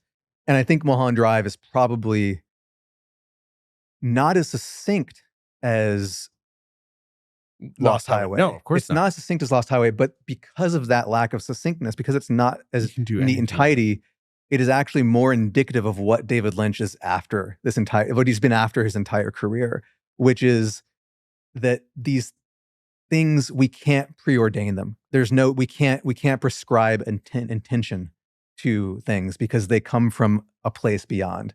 The things that he is trying to access through transcendental meditation, through dreams, you can't plan those. And Lost Highway does feel for better or worse, it does feel very plotted out, and it feels intentional, more so than than Mulholland Drive, because Mulholland Drive was meant to be a TV pilot, and then he's like, actually, it's a movie, and everything that I meant to be one thing, such as Robert Forster and Brent Briscoe, are now going to mean something completely different that I could never have thought of before. So he was forced into this sort of like bending these ideas into a new shape that allowed them to realize what the type of movie he's been trying to make his entire career. And he has to transform his characters. Mulholland Drive, he does the Lost Highway thing again. They don't turn into different actors, but they transform or wake up or what have you. Obviously, Mulholland Drive is very simple, and I'll explain in our episode. Yeah. About just You've Mulholland solved it. Drive explained. Yeah. It is probably the most explained Lynch movie in a way, but that's only because people are so obsessed with People it. are so obsessed with Yes, it. And right. again, like Lost Highway, I think you could boil it down You to... can't. It literally begins with the head hitting the pillow. Yes, like he's 100%. giving you clues. Yeah, I've made it's this not point that before. it's not that outrageous. Right. But it is, and I think on a very formally intrinsic level, the fact that the movie is made out of random pieces of film that are being spliced together to create new forms gives it a sense of the potential of cinema that his other movies don't have. Like, this is a movie about movies. This is a movie about movies as dreams, but also movie about Hollywood. It is a very, in spite of the entire Justin Theroux subplot, I think it is a very unjaundiced perspective of Hollywood. Whereas Lost Highway is like, LA sucks. Right. This place like is a seedy vortex. cesspool. Yeah, this is like Don't hell. come here. Right. Whereas Mulholland Drive, in spite of how dark it gets, manages to maintain this old Hollywood glamour, this old sense of allure, this sense of like place where dreams can come true, even if those dreams become nightmares. And I also think that one of the reasons it's beloved is because for the first time in his entire career, he loves the women that lead the film. Yes. Right. It's true. Right. They're in a different place in the story. And even beyond that, he has women truly leading the film. Yeah. They're leading the film. They are not duplicitous. They are not compromised. They could maybe become a little compromised at one point, but like, they are people who he has great degrees of empathy for. And that is clear from frame one. And no matter how dark Betty or Diane Selwyn's journey gets, you never lose that empathy, nor do you fault her. Maybe you can fault her for, ordering a hit on her lover, but you never really feel like she's an evil person. Yeah. I'm joking. She didn't have it coming. But I don't like that lady though. The little old lady. At the end, she's scary. That's very, very scary lady. We should play the box office game. Sponsored by Regal Cinemas. I guess for Lost Highway. Is there anything else? This movie was a colossal flop. What do you mean? This film crushed. This was a steamroller. Made half a Black Hat. The February box office made $3.8 million. Yeah, that's about half a Black Hat. I think Black Hat was 7. Yeah. In this day and age, that would be a glowing success. Yeah, this day and age, A24 is like, thank you. Yes. Can you believe Neon willed Lost Highway? $4 million. Yeah. Before selling it to Paramount Plus or whatever. I remember being a concessionist at the movie theater and recommending this movie to people because I was so excited about it. And so I'm taking some credit for that 3.8 million. Yeah, you must have gotten a few angry people in the door there. Did Lost Highway have a cinema score? When I play the game of like, how do I make myself feel more depressed? Yes. Which, usually I wake up. I love it when you with play a that perfect game. disposition, a great view on the world. And I've said this in other episodes, but I feel slightly more optimistic about the state of the film world now than I have in a very, very long time. But it is funny to look at certain like prestige or just sort of more serious-minded for grown-up movies that like 5 years ago I perceived as underperforming. And then you're like, Vice made $50 million domestic, and it was kind of seen as a bomb. I guess, was it? I guess it was expensive. Yeah. That's funny. And it got like a hyper wide release at Christmas. Yeah, it was a big Christmas movie. Yeah. All right. Lost Highway made $3 million. We've actually done this box office before, but I have no memory of us doing it because it's the Rosewood box office. Oh, wild. Rosewood is opening number 8 this week. Lost Highway is opening on limited 12 screens, down to number 31. But I bet you don't remember the damn Rosewood box office. Those episodes are lost to my mind. Same. I just want to call out Vice, 47.8 domestic, 28.2. Yeah, see, it didn't do that 76 worldwide against a $60 million budget. well. Yeah, I know these days that would be a sensation, yes. Number one at the box office, Griffin, is a re-released film. Wait, give me the date again. February 21st, 1997. It is Empire Strikes Back. Star Wars, The Empire Strikes Back. Episode 5, that one. Yeah, the 5th one. It's new, quote unquote, this week. This is its first week in re-release. Now, what's number 2 at the box office, Griffin? Star Wars. That's right. Episode 4, they call it.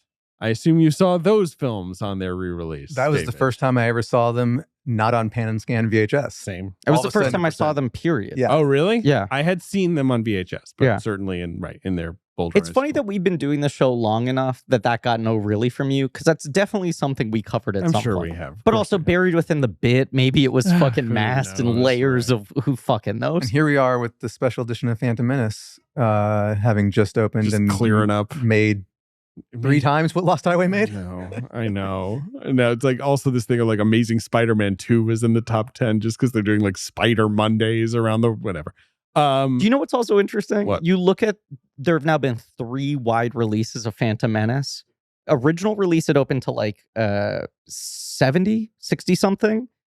The 3D re-release in 2012, it opened to like 24, and this time it opened to 8.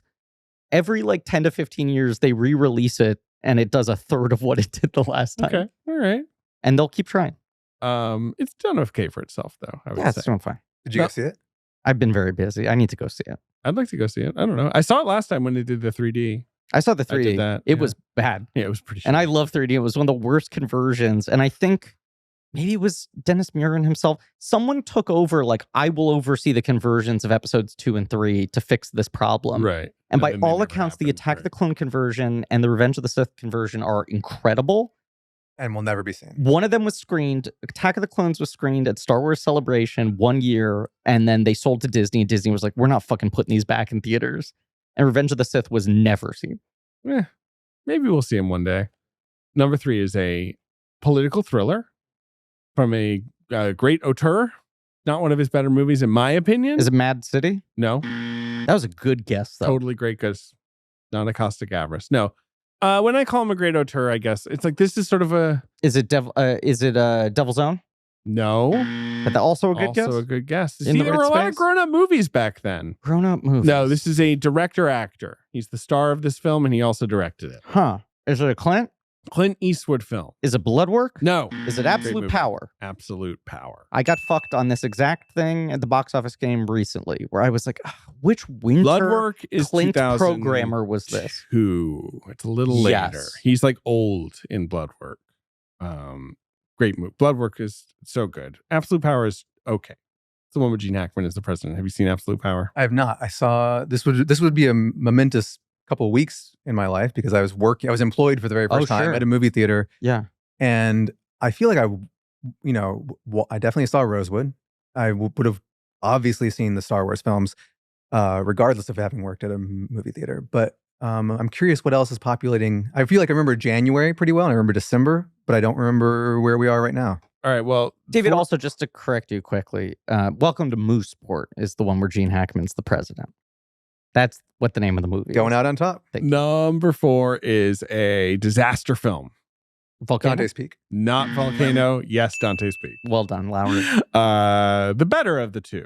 Dante's Peak, in my opinion. Dante's Peak. Volcano blow up. Ben Lake. Grandma dying in Acid Lake. It was fucked so up. Brutal. disturbing. Fucked up. Yeah, I did not like that scene. Number 5 is a comedy sequel nobody asked for. Huh. Ben was probably there.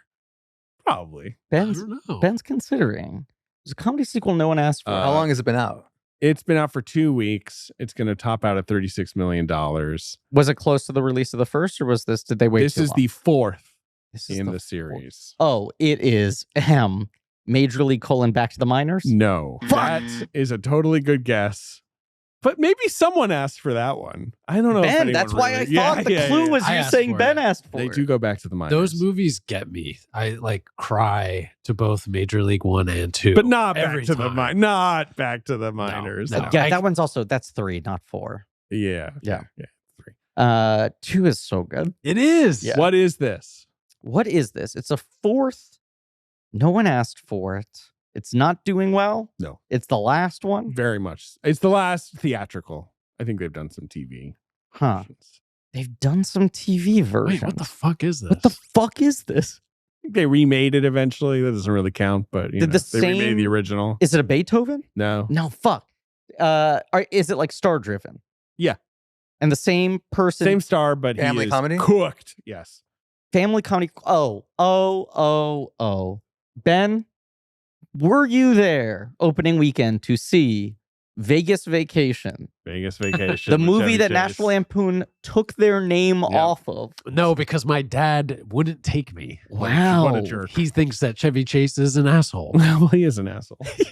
Your dad wasn't wrong. No, he I- wasn't. Dad was I've- ahead of the curve. I have was. not seen Vegas Vacation. I Neither haven't have I. either. No one ever But that is the one. It is just called Vegas Vacation. National Lampoon was like, we'll sit this one out. did. You've also got, We'd rather wait for Van Wilder to swing around. just to fill in the rest of the top 10 for you, David, you've got Fools Rush In. That's the one where Matthew Perry marries Salma Hayek? Yes. A fatal mistake. Because he knocked her up? Is that why? Yes. Yes, he Is it? knocked her up. I Yes. think that it ends up being, that's at least some plot point in the film. He knocked her up. She Yeah. has a daughter at the end. The Grand Admirable Canyon's dude. apparently part of it. It's a Twilight Zone-esque premise of what if you had to marry Salma Hayek? Number 7 at the box office is the Disney remake of That Darn Cat with Christina Ricci and Dougie Doug. A movie which my mother recently invoked the original That Darn Cat to me as one of her favorite movies of all time. And I was like, what? And she what? was like, you know that. She was like, shut up. You never talked about this once. But I do remember one time walking by the marquee when the Dougie Doug, Christina Ricci, That Darn Cat was playing, and she turned to me and just went, "Oh, they keep remaking all the classics." And that is the only time I ever remember her acknowledging That Darn Cat. Number 8 is Rosewood. New this week. Number 9 is Hanging Out, 3 months into its run. Jerry Maguire, one of the great works of American storytelling. Number 10 is some movie about an English patient that has only What's made it called? The English Patient. It's Okay. only made 51 million on its way to 78. It's been out for 4 months. It's a It's just sleeper. going to chug Those are some along. legs. Huge legs. Number 11 is fucking Shine. Ugh. Do you hate Shine? Because it took Tom Cruise's Oscar. Oh, sure. Like, it's so offensive that he doesn't have the Oscar for Jerry Maguire already. But then you're like, who won? Shine. You're like, what's that one again? Eh. I've never seen Shine, but isn't But you know, Jeffrey Rush comes into the movie like so late. that's what I was going to It's say. the weirdest part. I is remember my that he's- Noah parents' Taylor. contention Right. So- Noah Taylor's was that not Noah lead. Taylor at least should have won if you were going to give Yeah. it to someone. Well, he weird. was nominated, right? But no, in Armin supporting- Mueller-Stahl was. Oh, that guy. Noah Taylor kept getting the precursors, right, but he and then didn't there get- was the swerve on Oscar morning. I rewatched Multiplicity, and I was trying to do the math on. Noah Taylor got a SAG supporting nomination. There we go. Bizarre. Sorry, what were you doing? Multiplicity. right. Multiplicity, and I was Multiplicity, and I was like, well, if I were making my own spreadsheet, Michael Keaton would be a lock for one of my 5 slots. There must be space for him in this year. And then I look at this year that was incredibly good. Yeah. And I'm Really like, good. I guess you bump. I haven't watched Shine, not to be rude, but I guess you bump Oh, Rush. you get Shine right the fuck For out of there. Are Keaton. you kidding me? Yeah. Well, But I then- mean, not for Keaton. I don't know what you're For he gives 4 of the best performances of the year. Okay. But then here's the follow-up. There's another great comedy actor, movie star, who Nutty played Professor. multiple in the same year. And I'm like, Yeah. I think I got to put both of those guys in. Yeah, Nutty Professor's a good shout. So then am I bumping Fines? You're bumping Michael Keaton. He doesn't need an Oscar Keaton is nomination for in. Multiplicity. He is transcendent multiplicity. I have Tom Cruise, William H. Macy for Fargo, who is obviously a lead. Fuck, yeah. Eddie Murphy for Nutty Professor, Woody Yeah. Harrelson for People versus Larry Flynn, and Philip Baker Hall for Hard 8. and Oh, maybe ahead of the curve on Hard 8. Yeah. That's great. Great movie. But he's amazing in it. I mean, Philip Baker Hall is, he's Oh, it's incredible. God level in that movie. Anyway, Lost Highway is good. hard agree. Lost Highway is, I would again say, it is a pretty perfect movie, but somehow, in spite of its perfection, in spite of how much I still love it, has somehow slid down a little bit into a minor work in the oeuvre of David Lynch. But it's just he's never made a bad movie in my opinion. It Fair is to say. it's interesting. Dune's probably the closest to like, okay, Yeah. that's not his movie. It's not his you know, fault. right? But he has sort of shifted from being a guy who has like hits and misses to being a guy who has major work and minor work in the Right. public eye. Is that fair to say? Yes, and I guess I guess you can call this a more minor work by him, I guess. But it's so the stuff that comes out of it is so it has to start with this. It does. If he had never So made it's so another important. movie about people becoming other people in LA. this would have in LA. This would have been a much more like we'd be looking at this in a much different light. I think that's true. But he kept digging down. He kept Right. burrowing into He this keeps theme, evolving it. and Right, it gets yeah. better and better. He's like, instead of a highway, what if about a road? Just a drive, honestly. Yeah. Just like one little drive. Little driveway. And then he was like, no. Going back out. Empire. Dun, dun, dun, dun, dun. What if he Inland played Empire the Strikes Imperial Back. March Well, he over was- Inland Empire? He was still regretting his decision to pass on Return of the Jedi. I can't wait to hear you guys discuss the technical specifics of the making of Inland Empire. That'll be fun, I think. And it was fun having you on our show, David Lowery. Thank you for having me back. And what do you want to plug for an episode that's coming out in November? I'm just going to play it safe and just take the cards as they fall. And we'll see where we are when we're listening to this in 7, 8, 9 months. And I'm feeling optimistic about the future. I think one of David Lynch's weather reports came out during the pandemic where he said beautiful things are in store or something of a foot. And it really, something like that. It really, it got me at the right time. And I'm going to just find that weather report, look at it again, and believe that that's where we're headed. Lowery, that's a Beautiful sentiment. beautiful. I forgot to bring it because this week has been a little chaotic, but I did purchase the final, dare I say it, not to be rude, deeply discounted Peter Pan and Wendy Lego set Which I've never seen in from person. the local Target to bring to you, but I owe it to you next time. I will happily take it. That's Yes. fantastic. I'm glad that they actually exist and They more do. so than just photographs. They do, and as a Lego fan, I texted you when I saw it Yeah. on the store shelves, and you had some notes. Yes. I definitely also have some notes. texted Sims. I was walking through LA. This is the best. I think we had already been texting about something maybe earlier that day. Or in that week. It was like we in had that- like yeah, recently yeah. texted. And then I was standing at a stoplight waiting to cross the street to meet friends for dinner. And there was a flyer taped to the street light that just said, let me get this exact photo. Disney's Peter Pan and Wendy needs a sequel. Please scan below to sign support and share this petition. Wow. And a guy took the poster for cool. Lowry's film, Put a QR code. put a little 2 at the end of it, and a QR code for a change.org petition. Wow. And the petition, which I went to, is not just like a little, fly-by-night petition, a deeply argued reasoning why it needs a sequel. And it really made me look at my own movie in a different light. And it's one of the reasons I love David Lynch's Dune, in spite of his own, the reason he doesn't is because like I love knowing what he intended and seeing all of that work and all that thought that went into it. And in spite of the fact that it was compromised, there's still a beautiful film in there. And somehow this petition made me realize You had a difficult birthing process. there with Peter Pan there and is a Wendy, beautiful fair to film say? somewhere in there and stuff that I'm still very proud of. And it really meant a lot to me to see that. How about we It's a long plug this? petition. How about Change.org. Make No, I'm Peter saying Pan let's 22 post this when the happen. episode comes out. Right. Let's get an influx. Yeah. People sign up to join this petition. Yeah. Now, to be clear, you're not agitating right now that Disney greenlight a Peter Pan and Wendy sequel. No, but just That's not a goal. The desire being out there is enough. It- We right, want to support the right. support. Yes, Exactly. exactly. There you go. How Well weird put. was that, though, for me to just Sure, walk yeah, by it's that? pretty weird. It blew my mind. Yeah. And certainly the folks at City of Disney are now Dreams. very aware of it because I sent it to them. Yeah. We need to take this campaign to the streets. Yes. City of Not Dreams. just I'm making a change.org petition, but I'm going to Kinko's. I'm printing this out. I'm taping it. Speaking of Jerry Maguire, hang your balls out there. Oh, He I- prints his manifesto at Kinko's. we've had like 2 really good endings.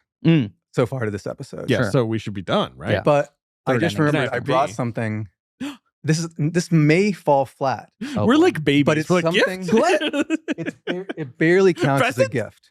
But 4 years ago, I was at Skywalker Ranch mixing the Green Knight, and it was the day that Tom Hanks got COVID, and It all so fell apart, man. everything was. But I was planning on coming to New York that spring for the Yeah. Green Knight press tour. Yes. And I was going to hopefully see you guys. And while I was just wandering around Skywalker Ranch on a lunch break, I happened into the gift shop. Let's just call out quickly, not to disrupt you here, but we were planning on doing an episode Yes. tied to the release of Green Knight, Yes. which Yeah. ended up getting postponed a year that we had teased at the time and We were people gonna tried to do- game out. Right. Yeah. We were going to do the Green Knight RPG role-playing as a game. sequel Yes, to the exactly. Keep RPG. Yes. Right. Yes. And so I was looking through the gift shop and I saw just this postcard of a stained glass window. And I was like, I don't know, for Oh, some reason, I boy. feel like Griffin David would like this. Absolutely. So there you go. This is going right on the cork board. Wow. That's been sitting tucked away in a book for the He's past got- 4 years. Wow. And I just found it. Beautiful stained glass. It is beautiful. It's very nice. It looks so nice. Wow. That's it. It says so much about George's psychology that they sell this. Completely. I have always thought it was fascinating that he kept it. kept it.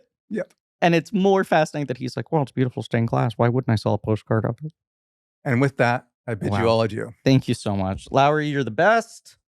Thank you for being here. Thanks for Thank you having being me. here. Yep. I look forward to having you on again for your entrance into the Five Timers Club. Oh, yes. Another Can't wait. episode recorded 6 months before it Right. ended up You'll, coming out. Precisely. you'll come here in the winter and we'll record something that's coming out in 2026 or whatever. It'll be great.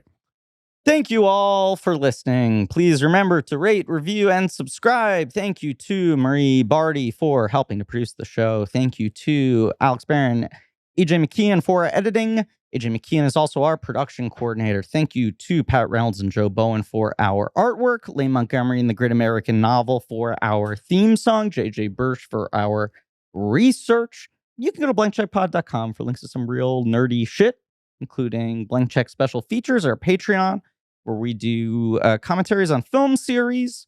And we are doing right now, I think we're still in tabletop games. We're actually way past that, and we don't even have We anything. don't even fucking know. We don't even Don't fuck. know We don't what even our know. Patreon This is. episode's so far in the future that we don't know what the fuck is happening other to say on this feed next week. The straight No, story. I actually, we're doing probably Major League. I think if it lines up Okay. 2. Two. Yeah, I would say that's kind of where that. The deuce. Yeah. Tune in next week for the straight story. And as always, give me that fucking part, David Lynch!